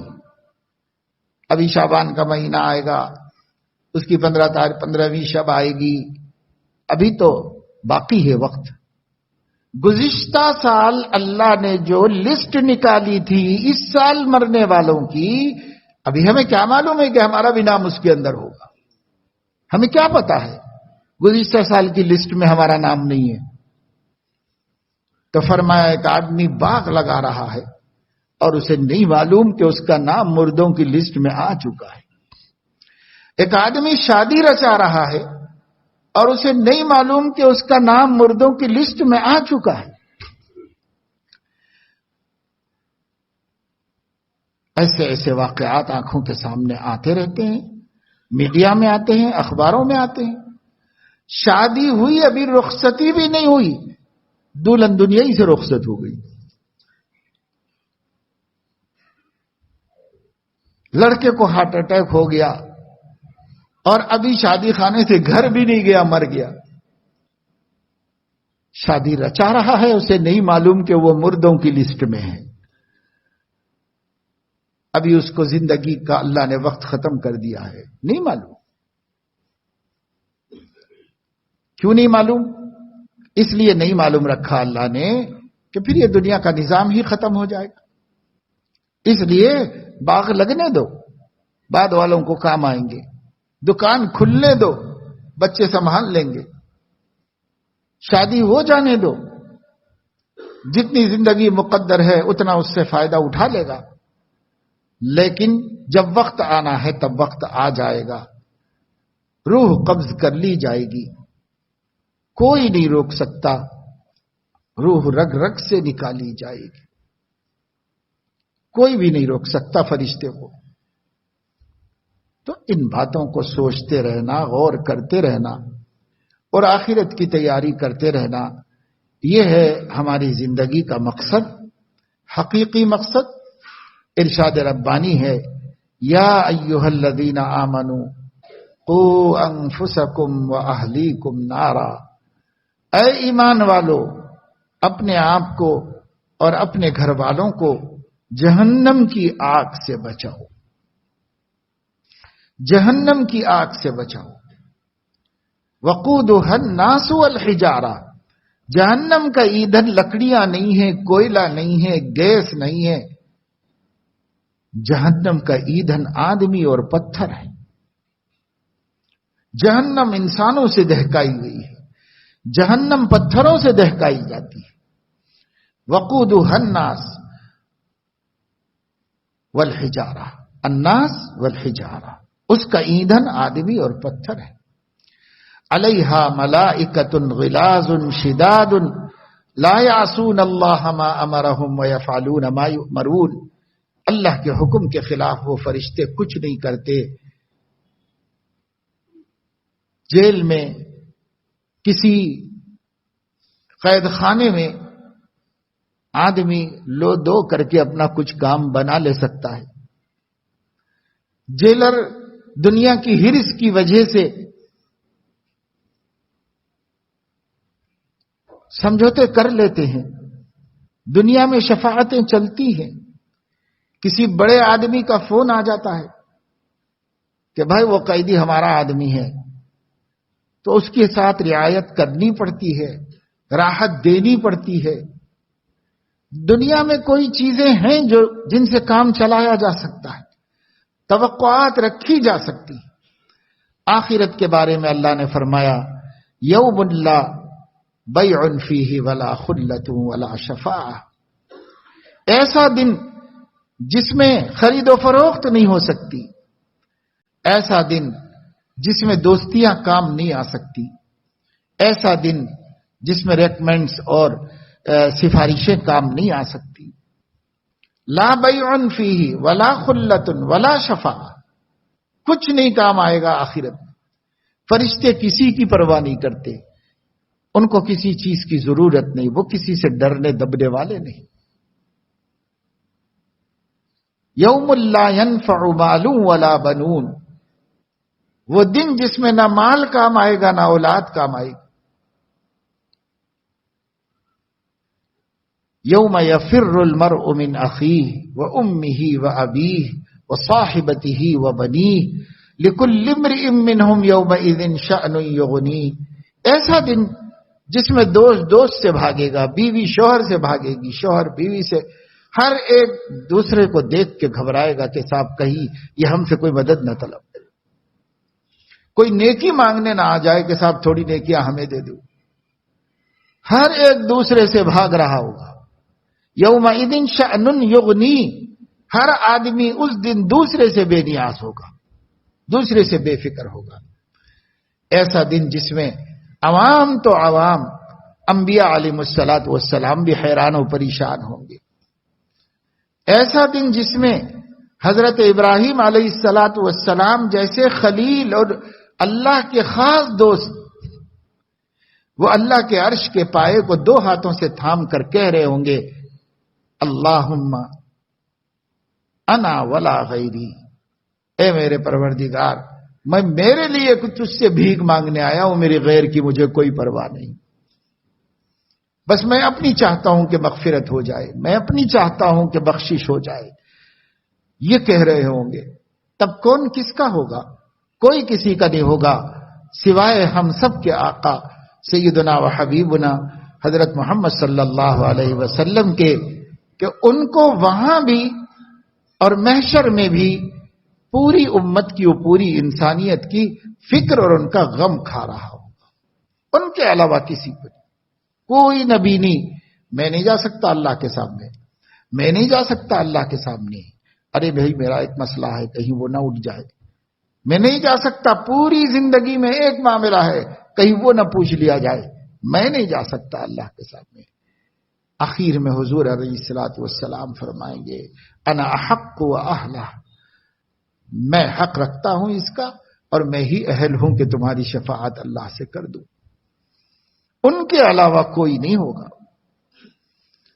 یوم یجعل الولدان شیبا، وہ دن جس میں بچے دہشت سے بوڑھے ہو جائیں گے.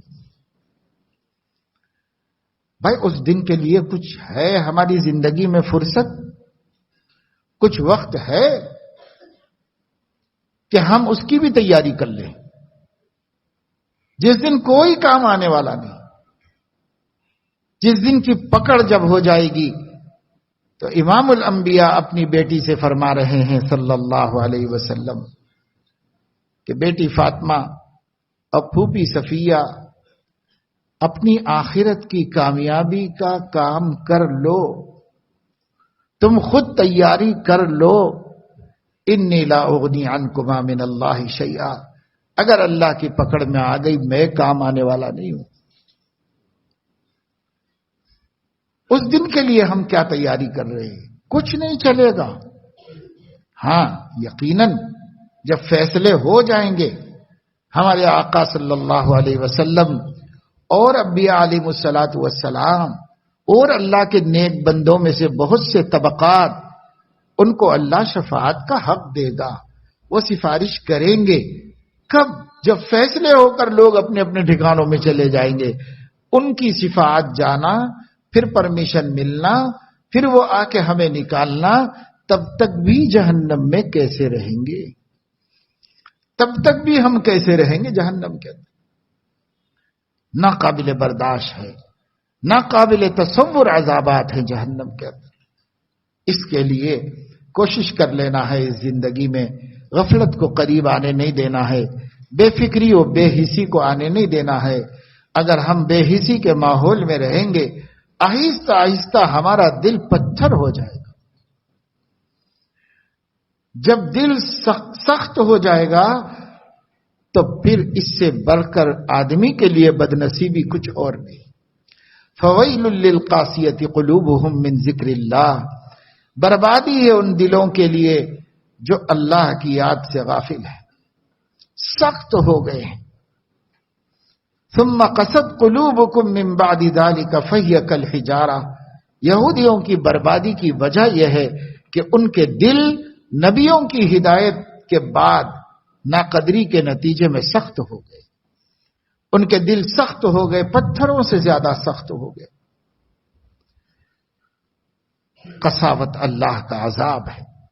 دلوں کا سخت ہو جانا اللہ کی رحمت سے دوری کا شاخسانہ ہے. اس لیے دلوں کو سنگ ہونے مت دیجیے، دلوں کو نرم رہنے دیجیے. دلوں کی نرمی کے واسطے آخرت کی فکریں، موت کا تصور، موت کی تیاری کرتے رہنا چاہیے. خاص طور سے جن لوگوں کی عمر زیادہ ہو گئی ہے، وہ طبعی عمر کو پہنچ گئے ہیں، ان کو تو سب جھگڑوں جھنجھٹوں سے علیحدہ ہو کر اپنی آخرت کی فکر میں لگ جانا چاہیے. لوگ اچھے رہتے ہیں، بگڑتے ہیں، کیا کرتے ہیں کرنے دو، میں کیا کروں. بیٹا بہو کی زندگی ان کے اوپر چھوڑ دو. اچھے برے کو سب دوسروں پر چھوڑ دو. میرے پاس ٹائم کم ہے، مجھے آخرت کی فکر کرنی ہے، اس میں لگ جاؤ. جھگڑے بھی اسی کے ساتھ ختم ہو جائیں گے. جھگڑے اس لیے ہیں کہ بھائی مرنا ہے کل، تو آج بھی میرا ہی چلنا چاہیے، میرا ہی دخل رہنا چاہیے.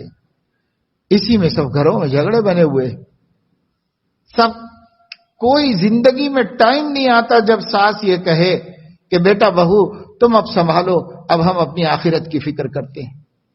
نہیں، آخری سانس تک بھی اپنی چلانا ہے.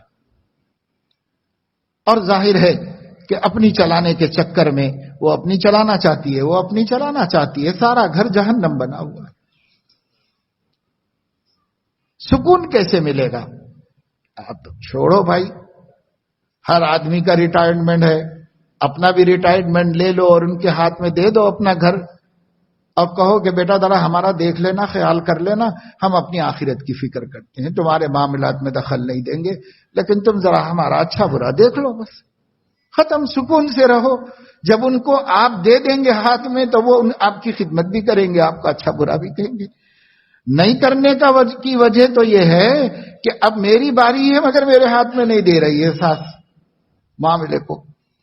اس کا جھگڑا چل رہا ہے، اور جھگڑے میں چین ہے نہ سکون ہے، مگر اس کے باوجود یہی دنیا داری ہے. آخرت کی فکر کے لیے کوئی وقت نکالنے کو تیار نہیں. چھوٹوں کا یہی حال، بڑوں کا یہی حال. جو اپنی آخرت سے غافل ہے، اس کی انا اسے دنیا میں چین سے رہنے نہیں دینا چاہتی.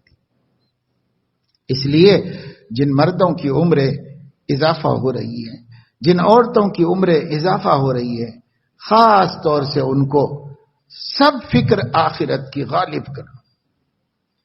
ہمارے پاس ٹائم کم ہے بھائی، ہماری زندگی بڑی ہمارے آنکھوں کے سامنے گزر گئی. ہمیں یقین ہے کوئی بولنے کی ضرورت نہیں ہے. میں اتنے برس کا ہو گیا، میں اتنی برس کی ہوگی، یقین ہو گیا نا کہ ہماری تو اتنی تو بیت گئی، گزر گئی. اب کیا بچا ہوا ہے؟ تو جو بھی ہوگا انی پہ ہے، کنارے پہ ہے. اتنا پکی بات ہے. اتنی پکی بات سے بھی ہمیں آخرت کی فکر نہیں ہوتی. تو بہت زیادہ فکر آخرت کی کرنا چاہیے. خاص طور سے بڑی عمر کے لوگوں کو بس جھنجھٹوں سے آزادی حاصل کرو. یہ دنیا ہمارے ساتھ آنے والی نہیں، اس کی جھنجھٹوں سے نجات پا جاؤ. دل میں خیال و دائیا خود بخود آنا چاہیے. کیا کریں یہ جھگڑوں کو لے کے؟ یہ چھوڑو، کچھ اپنے اللہ کو منانے کا ٹائم ہے، منا لو. اللہ کو راضی کر لو، صلح کر لو. کچھ دن تو اچھے جی کے بتا دو اللہ تعالیٰ کو. کچھ دن تو وقت پہ نماز پڑھ کے دکھا دو. کچھ دن تو حجاب کر کے اللہ کو دکھا دو. کچھ دن تو اللہ سے شرما لو کہ اللہ ہمیں بھی آپ سے شرم آتی ہے. کچھ دن تو کر کے بتا لو. پتہ نہیں کتنے دن ہیں، برس ہے کہ آدھا برس ہے، چند دن ہیں، چند ہفتے ہیں، چند گھنٹے، کچھ نہیں پتا ہے. اور جو نوجوان ہیں وہ بھی کسی غفلت میں نہ رہیں، اس واسطے کہ نوجوان بھی مرتے ہیں، بچے بھی مرتے ہیں، سب کو موت آتی ہے، اس لیے وہ بھی کسی غفلت کے اندر نہ رہیں اور سب مل کر اپنی آخرت کی فکر کرے اور تیاری کرے۔ ہماری ان مجلسوں کا یہی مقصد ہے اور یہی ہماری کوششیں اور فکریں ہیں، اور اسی کے لیے بولنا ہے، اسی کے لیے سننا ہے۔ شاید کوئی سی مجلس اور کسی دن اللہ تعالیٰ ایسا وقت لے آئے کہ ہمارے دل میں ایک پختہ ارادہ پیدا ہو جائے۔ ویسے ہر دینی محفل کے بعد تھوڑی تو سما ہماری روشن ہوتی ہی ہے، کچھ تو گرمی آتی ہے، جلدی ختم بھی ہوتی رہتی ہے، لیکن حدیث میں ہے کہ اللہ تعالی کی طرف سے اپنے بندوں پر رحمت کے جھونکے چلتے رہتے ہیں۔ جیسے ہوا ہوتی ہے نا، گرمی میں ہم بیٹھے ہوئے اچانک ہوا کا ایک جھونکا آتا ہے، ایسے ہی نفحات اللہ رب العزت کی طرف سے خاص رحمت کے جھونکے اس دنیا کی طرف بھیجے جاتے ہیں۔ تو پتہ نہیں کس جھونکے میں ہم آ جائیں اور ہمارا کام بن جائے۔ چونکہ دین کی محفلوں میں، آخرت کی فکروں میں، اللہ کے ذکر میں، نبی کے ذکر میں اللہ کی رحمت اترتی ہے آسمانوں سے، اس وجہ سے ان مجلسوں میں یہ فائدہ حاصل ہوتا ہے کہ دل کی دنیا میں تبدیلی آتی ہے، غفلتیں ذکر اور فکر سے بدل جاتی ہیں۔ اللہ کرے کہ ہماری غفلتیں، ہماری بے حسیاں ذکر اور فکر سے تبدیل ہو جائیں، اور ہم لوگ جو بھی زندگی ہماری باقی ہے اپنی عمر کو دیکھے بغیر کہ جوان ہیں یا بوڑھے، اپنی آخرت کی فکروں کو شروع کر دیں اور اسی کی طرف زیادہ دھیان رکھیں، باقی دنیا کے تقاضے بقدر ضرورت ان کو بھی پورا کرتے رہیں۔ زیادہ دھیان آخرت کا ہو، زیادہ دھیان آخرت کو بنانے کا ہو، اور یہ جو دنیا کی فکریں بقدر ضرورت کرنا ہے ان کو بھی دین اور شریعت کے سانچے میں ڈھال کے انہیں بھی آخرت کا وسیلہ بنا لیں اور ان سے بھی اپنی آخرت کی تیاری کر لیں۔ کریں گے بھائی انشاءاللہ۔ اللہ سب کو توفیق نصیب فرمائے، ہماری غفلتوں کو دور فرما دے۔ اللہ پاک درود شریف پڑھ لی۔ اللهم صل على سيدنا ونبينا وحبيبنا وشفيعنا ومولانا محمد وعلى آله وأصحابه وأزواجه وأتباعه أفضل صلواتك وعدد معلوماتك. اللهم ربنا آتنا في الدنيا حسنة وفي الآخرة حسنة وقنا عذاب النار. ربنا آتنا من لدنك رحمة وهيئ لنا من أمرنا رشدا. ربنا وآتنا ما وعدتنا على رسلك ولا تخزنا يوم القيامة إنك لا تخلف الميعاد. رب اغفر وارحم وتجاوز وتكرم إنك أنت الأعز الأكرم. اللهم إن قلوبنا ونواصينا وجوارحنا بيدك لم تملكنا منها شيئا، فإذا فعلت ذلك بنا فكن أنت ولينا واهدنا إلى سواء السبيل. يا حي يا قيوم برحمتك نستغيث، أصلح لنا شأننا كله ولا تكلنا إلى أنفسنا طرفة عين. اللهم طهر قلوبنا من النفاق وأعمالنا من الرياء وألسنتنا من الكذب وأعيننا من الخيانة، فإنك تعلم خائنة الأعين وما تخفي الصدور. اللهم آت أنفسنا تقواها وزكها أنت خير من زكاها أنت وليها ومولاها. رب اغفر وارحم وتجاوز وتكرم إنك أنت الأعز الأكرم. يا علي يا عظيم يا حليم يا عليم، أنت ربنا فنعم الرب ربنا ونعم الحسب حسبنا. تنصر من تشاء أنت العزيز الرحيم. فانصرنا فإنك خير الناصرين، وارحمنا فإنك خير الراحمين، وارزقنا فإنك خير الرازقين، واغفر لنا فإنك خير الغافرين، واهدنا ونجنا برحمتك من القوم الكافرين. اللهم حبب إلينا الإيمان وزينه في قلوبنا وكره إلينا الكفر والفسوق والعصيان. اللهم اجعلنا من الراشدين اللهم اجعلنا من التوابين واجعلنا من المتطهرين واجعلنا من عبادك الصالحين واجعلنا من الذين لا خوف عليهم ولا هم يحزنون ولا تجعلنا فتنة للقوم الظالمين ونجنا برحمتك من القوم الكافرين۔ اے اللہ اپنے کرم سے ہمارے گناہوں کو معاف فرما، ہماری خطاؤں لغزشوں کو درگزر فرما، ہم سب کو صراط مستقیم پر استقامت نصیب فرما، تمام ظاہری باطنی شرور و فتن سے حفاظت فرما، نفس و شیطان کے مقاصد و مکارہ سے ہماری حفاظت فرما۔ اے اللہ ہماری نظر اور ہماری فکر کے فریب اور دھوکے سے ہماری حفاظت فرما۔ اللہ ہمیں صراط مستقیم پر قائم فرما، دائم فرما، اپنا صحیح و قوی تعلق نصیب فرما۔ اے اللہ اپنی خشیت اتنی عطا فرما کہ ہر چھوٹے بڑے گناہ سے ہم بچ سکیں، اپنی محبت اتنی نصیب فرما کہ ہر چھوٹی بڑی نیکی پر ہم جم سکے۔ اے اللہ زمانے کے حالات اور زمانے کی غفلت بھرے ماحول کا مقابلہ ہمارے لیے آسان فرما، ہمیں اپنی آخرت کو ہمیشہ مستحضر رکھنے کی توفیق عطا فرما۔ اللہ ہر غفلت سے، ہر کوتاہی سے، ہر بے حسی سے، ہر سنگ دلی سے ہماری حفاظت فرما۔ اللہ ہمارے قلوب کو قساوت کے عذاب سے محفوظ فرما۔ اے اللہ ہمیں ہمارے اپنی زندگیوں میں، اپنے گھر والوں میں اور اپنے گھر والوں کی زندگیوں میں دین کے ثبات کی فکریں کرنے کی توفیق نصیب فرما، جہنم کی آگ سے بچانے کی فکریں کرنے کی توفیق نصیب فرما۔ اے اللہ ہمیں اپنے آپ بھی بچنے کی توفیق نصیب فرما۔ اللہ جس طرح آپ نے حضرات صحابہ کرام کے قلوب میں آخرت کا فکر ڈالا، اللہ اس کا کوئی حصہ ہمارے قلوب میں بھی ڈال دیجئے اور ہمیں بھی آخرت کی فکر اور آخرت کا یقین نصیب فرما دیجئے، آپ کے حضور کھڑے ہونے کے دن کا یقین نصیب فرما دیجئے اللہ، اور اس کے خوف سے ہمیں اچھی زندگی گزارنے کی توفیق عطا فرمائیے اللہ، اچھے اخلاق نصیب فرما دیجئے اللہ، ہمیں وہ صفات سے متصف فرمائیے جس کی آپ کے حبیب صلی اللہ علیہ وسلم نے ہمیں دعوت دی ہے، اور ان صفات سے ہمیں محفوظ فرما دیجئے جس کو مذموم قرار دے کر ہمیں بچنے کا حکم دیا گیا ہے۔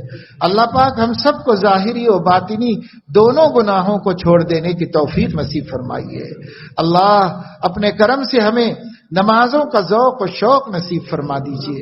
اے اللہ ہماری بیٹیوں کو، ہماری بہوؤں کو نمازوں کا ذوق و شوق نصیب فرما دیجئے اللہ، پوری ملت کو اپنے کرم سے نمازی بنا دیجئے اللہ۔ زمانہ ہمیں ہر طرف سے تنگ کر رہا ہے اے اللہ، ہم گھیرے میں آ گئے ہیں اے اللہ، یہ گھیرا اگر آپ نہ بناتے تو کوئی نہیں بنا سکتا تھا، یقیناً آپ کا بنایا ہوا گھیرا ہے۔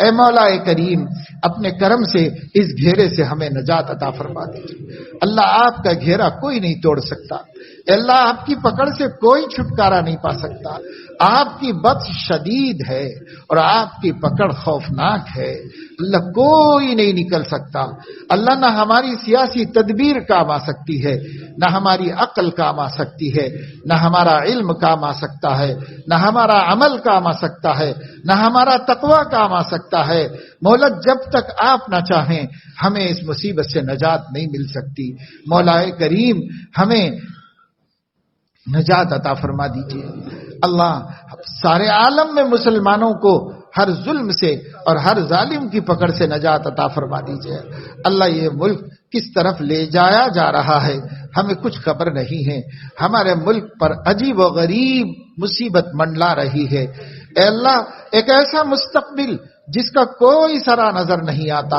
اور جس کی کوئی تک نظر نہیں آتی اللہ، ہمیں سمجھ میں نہیں آتا کہ حکمراں کیا کر رہے ہیں، حکومت کیا کر رہی ہے، رعایا کیا کر رہی ہے، پبلک کیا کر رہی ہے، کون کدھر جا رہا ہے، کون کیا چاہتا ہے اللہ، عجیب حیرت میں پڑے ہوئے ہیں اور عجیب حیران کن زمانے کے حالات ہو چکے اللہ۔ ایسی حیرتوں میں اور ایسے حیران زمانے میں ہمیں کون بچا سکتا ہے مولا، ہماری کون حفاظت کر سکتا ہے؟ ہم پریشان، ہماری بہنیں پریشان، ہماری بیٹیاں پریشان، ہمارے بھائی پریشان، ہمارے بزرگ پریشان، ہمارے علماء پریشان، ہمارے مشائخ پریشان اللہ عالم میں ایک عام پریشانی ہے، اے اللہ سب حیران ہیں، سب پریشان ہیں، اے اللہ یہ اور بات ہے کہ بے حسی نے ہمیں بے حس کر کے رکھ دیا ہے، ہمیں غافل بنا کے رکھ دیا ہے۔ اے مولا ہمیں پتہ ہے، ہمیں یقین ہے کہ مصائب آپ کی طرف سے آتے ہیں، فیصلے آپ کرتے ہیں، آپ کے مقابلے میں کسی حکومت کی طاقت نہیں، آپ کے مقابلے میں کوئی پاور نہیں، آپ کے مقابلے میں کوئی سپر نہیں۔ اللہ آپ ہی سب سے بڑی قدرت والے اور سب سے بڑی طاقت والے ہیں، آپ کے مقابلے میں کوئی نہیں آ سکتا۔ ہمیں پتہ ہے کہ آپ ہی کے فیصلوں سے ہم خوشحال رہتے ہیں اور آپ ہی کے فیصلوں سے ہم مصیبت زدہ ہوتے ہیں اور ہم پریشان ہوتے ہیں۔ اے مولا یہ حالات بھی آپ ہی کے بھیجے ہوئے ہیں، اور یہ بھی ہمیں پتہ ہے کہ آپ بندوں پر رحمان ہیں، مہربان ہیں، آپ اپنے بندوں کو پریشان نہیں کرتے، آپ اپنے بندوں کو اور ایمان والوں کو مصائب اور مشکلات سے بچاتے ہیں۔ اے اللہ لیکن ہمارے ہی کرتوت کچھ ایسے ہیں کہ ہم نے آپ کو خفا کیا ہوا ہے، ہم نے آپ کو رٹھایا ہوا ہے، ہماری بے دینی، ہماری بے حسی، ہماری غفلت، ہمارے گناہوں پر گناہ اور اصرار کے ساتھ گناہ اور اس پر ندامت بھی نہ ہونا اور ہمارے دلوں کا سخت ہو جانا، اے مولا یہی تو ہے جس پر آپ ہم سے روٹھے ہوئے ہیں۔ اے مولا ہمیں اپنے کو بدلنے کی توفیق عطا فرما دیجئے۔ اے اللہ ہم بدلنا چاہتے ہیں، اللہ ہم آپ کو راضی کر لینا چاہتے ہیں، ہماری ہمتیں جواب دے دیتی ہیں، ہمارا ماحول ہماری کمر توڑ دیتا ہے، اے اللہ ارادے توڑ دیتا ہے۔ اے مولا اگر آپ مددگار ہو جائیں گے تو ہمیں کوئی ناکام نہیں کر سکتا۔ اللہ پاک آپ نے ہی ہمیں سکھایا ہے ایاک نعبد و ایاک نستعین کہو کہ اگر آپ مدد کریں گے تو ہم عبادت کریں گے۔ اللہ ہم آپ سے یہی کہتے ہیں ایاک نعبد و ایاک نستعین، آپ ہی مدد کیجئے تاکہ آپ کی مدد سے ہم توبہ کر سکیں، آپ توفیق دیجئے تاکہ ہم آپ کے سامنے سرنگو اور شرمسار ہو کر حاضر ہو سکے۔ اے مولا کریم ہم نے آپ کے حضور آپ کے گھر میں بیٹھ کے ہاتھ اٹھائے ہیں، اللہ ہمارے بھائیوں نے اور ہمارے دوستوں نے صبح سے لے کر کے اب تک آپ کے گھر میں پڑے رہ کر آپ سے کچھ مانگنے کا ارادہ کیا ہے، آپ سے کچھ کہنے کا ارادہ کیا ہے۔ اے اللہ صبح سے آپ کی چوکھٹ پہ پڑے ہوئے ہیں، اے مولا کریم آپ بھکاریوں کو خالی ہاتھ نہیں لوٹاتے۔ اے مولا کریم آپ کے بارے میں آپ کے حبیب نے بتایا آپ حی ہیں، کریم ہیں، آپ خالی ہاتھوں کو لوٹانے سے شرماتے ہیں۔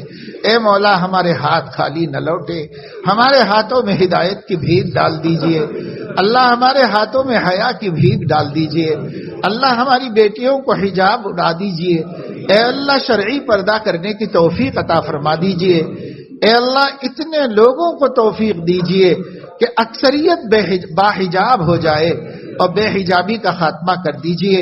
اللہ ہم نے ہی تو اپنے پیروں پہ کلہاڑی ماری ہے، آپ نے تو ہمارے لیے سراسر رحمت کا سامان فرمایا ہے، آپ نے اپنے حبیب کو بھیجا، اپنے حبیب سے مجاہدے کروا کے دین زندہ کیا، اپنے حبیب کے چاہنے والوں اور ان کے اہل بیت کی قربانیاں لے کر دین ہم تک پہنچایا۔ ہم نے اللہ کوئی قربانی تو نہیں دی، اس دین ہی کو مٹانے پہ ہم تل گئے۔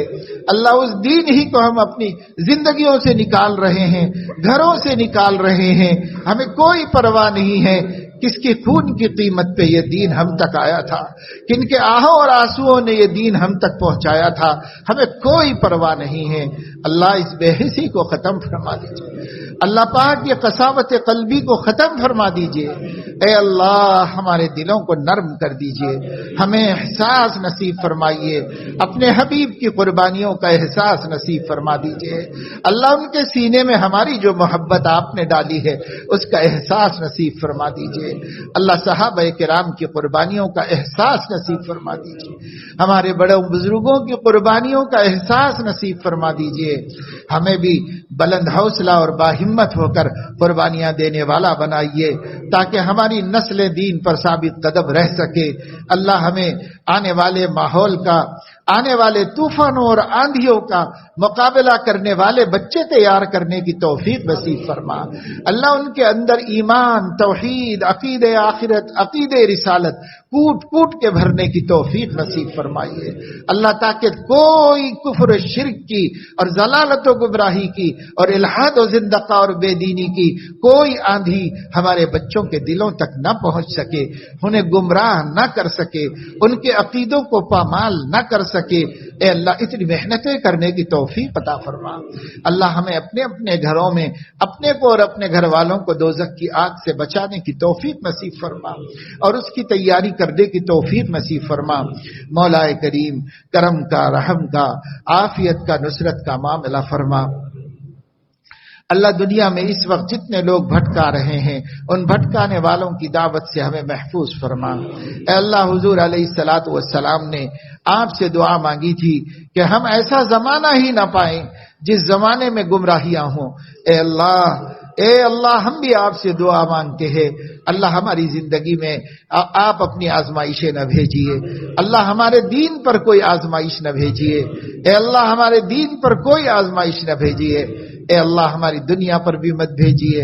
ہم لوگ بہت کمزور ہیں، ہمارا ایمان بہت کمزور ہے، اللہ ہماری دنیا کی بھی حفاظت فرمائیے، ہمارے دین کی بھی حفاظت فرمائیے۔ اللہ ہمیں آزمانے کا ارادہ مت کیجیے، اللہ ہمیں آپ آزمائیں گے ہم ہار جائیں گے، اے اللہ آپ بنا آزمائے ہم پہ کرم کر دیجئے، ہم پہ رحم کر دیجئے، ہمیں کامیاب زندگی نصیب فرما دیجئے، تقوی والی زندگی، ولایت والی زندگی، خوف خدا والی زندگی، حب رسول والی زندگی، عشق مصطفیٰ والی زندگی اور قرآن سے وابستگی والی زندگی اللہ ہمیں نصیب فرما دیجئے، حیات طیبہ سے سرفراز کر دیجئے۔ اے اللہ ہمارے پریشان حالوں کی پریشانیاں دور کر دیجئے، ہمارے مقروضوں کے قرضے ادا ہونے کی صورتیں پیدا کر دیجئے۔ اللہ جو ہم میں اچھے اچھے ارادے کیے ہوئے ہیں، اے اللہ ہماری اپنی بچی ہوئی نمازیں پڑھنے کا ارادہ کیے ہوئے ہیں، بچے ہوئے روزے رکھنے کا ارادہ کیے ہوئے ہیں، چھوڑی ہوئی زکاتیں ادا کرنے کا ارادہ کیے ہوئے ہیں، اے اللہ ہمت عطا فرمائیے، حوصلے نصیب فرمائیے، جلد از جلد اپنی ذمہ داریوں سے سبکدوش ہونے کی توفیق عطا فرمائیے۔ اللہ دین کی حقیقت ہمیں سجھا دیجئے، دین کے دھوکے سے ہمیں بچا لیجئے۔ اے مولا ہمیں اپنے قلوب کو پاک صاف رکھنے کی توفیق نصیب فرمائیے۔ اے اللہ ہر کینے سے، ہر غل غش سے، ہر قسم کے کپٹ سے، ہر قسم کے حسد سے، حقد سے، بغض سے، غصے سے، غضب سے ہمارے قلوب کی حفاظت فرمائیے۔ اللہ تکبر سے، سمعہ سے، ریاکاری سے ہمارے دلوں کی حفاظت فرما دیجئے۔ اے اللہ صفات حمیدہ سے ہمارے باطن کو متصف فرما دیجئے اور صفات رذیلہ سے نجات عطا فرما دیجئے۔ اے اللہ اس کے لیے تدبیر اختیار کرنے کی توفیق عطا فرمائیے۔ اللہ ہم جو یہاں جڑتے جمع ہوتے ہیں، نہ ہماری کوئی دوستیاں، نہ ہمارے کوئی رشتہ داریاں ہمیں لاتی ہیں، اے اللہ نہ ہماری دنیا ہمیں یہاں لاتی ہے، اللہ آپ جانتے ہیں ہماری آخرت کی فکر ہمیں یہاں لاتی ہے۔ اے مولا یہ چھوٹی سی قربانی ہے، اس چھوٹی سی قربانی ہی کو لے لیجئے اور اس کے عوض ہم کو اپنی شان کے مطابق ہدایت نصیب فرمائیے، اپنی شان کے مطابق کامیابی نصیب فرمائیے۔ ہم کمزور ہیں، عاجز ہیں، بے بس ہیں، بہت آپ کے سامنے اپنے نااہلی کا اقرار کرتے ہیں، آپ کے سامنے بے بذاتی کا اقرار کرتے ہیں، عمل کی کوتاہیوں کا اقرار کرتے ہیں، آپ کی دی ہوئی قوت و قدرت کو استعمال نہ کرنے کے جرم کا اعتراف کرتے ہیں۔ اے اللہ آپ معاف کر دیجئے، اے اللہ ہمیں اپنا والے کام کرنے میں ہمت نصیب فرما دیجئے، ہم اپنے کام سے فارغ ہو جائیں تاکہ آپ اپنی قدرت کا اظہار فرما دیں۔ اے اللہ اس کے لیے ہمیں کام میں لگنے کی توفیق عطا فرما دیجئے۔ اللہ ہر مہینے کے بعد اگلے مہینے کو پچھلے مہینے سے زیادہ تقوی والا، زیادہ ایمان و یقین والا اور زیادہ حب رسول والا اور زیادہ دیانت و امانت والا اور زیادہ اخلاق و سربلندی والا بنا دیجئے۔ اللہ ہم ہر مہینہ ترقی کرتے جائیں، اللہ ہمارا ہر سفر ہمیں آخرت کے درجات کی بلندی کی طرف لے جائے، آپ کے قرب و معیت کی طرف لے جائے۔ اے اللہ اس میں ہمیں ناکام ہونے سے بچا لیجئے، اس میں ہمیں کامیاب کر دیجئے۔ اے مولا ہماری دعاؤں کو اپنے کرم سے قبول فرما لیجئے۔ وصلی اللہ تعالی علی خیر خلقہ سیدنا و حبیبنا محمد وعلى آلہ وأہل بیتہ وصحبہ اجمعین۔ سبحان ربک رب العزة عما یصفون وسلام علی المرسلین والحمد للہ رب العالمین۔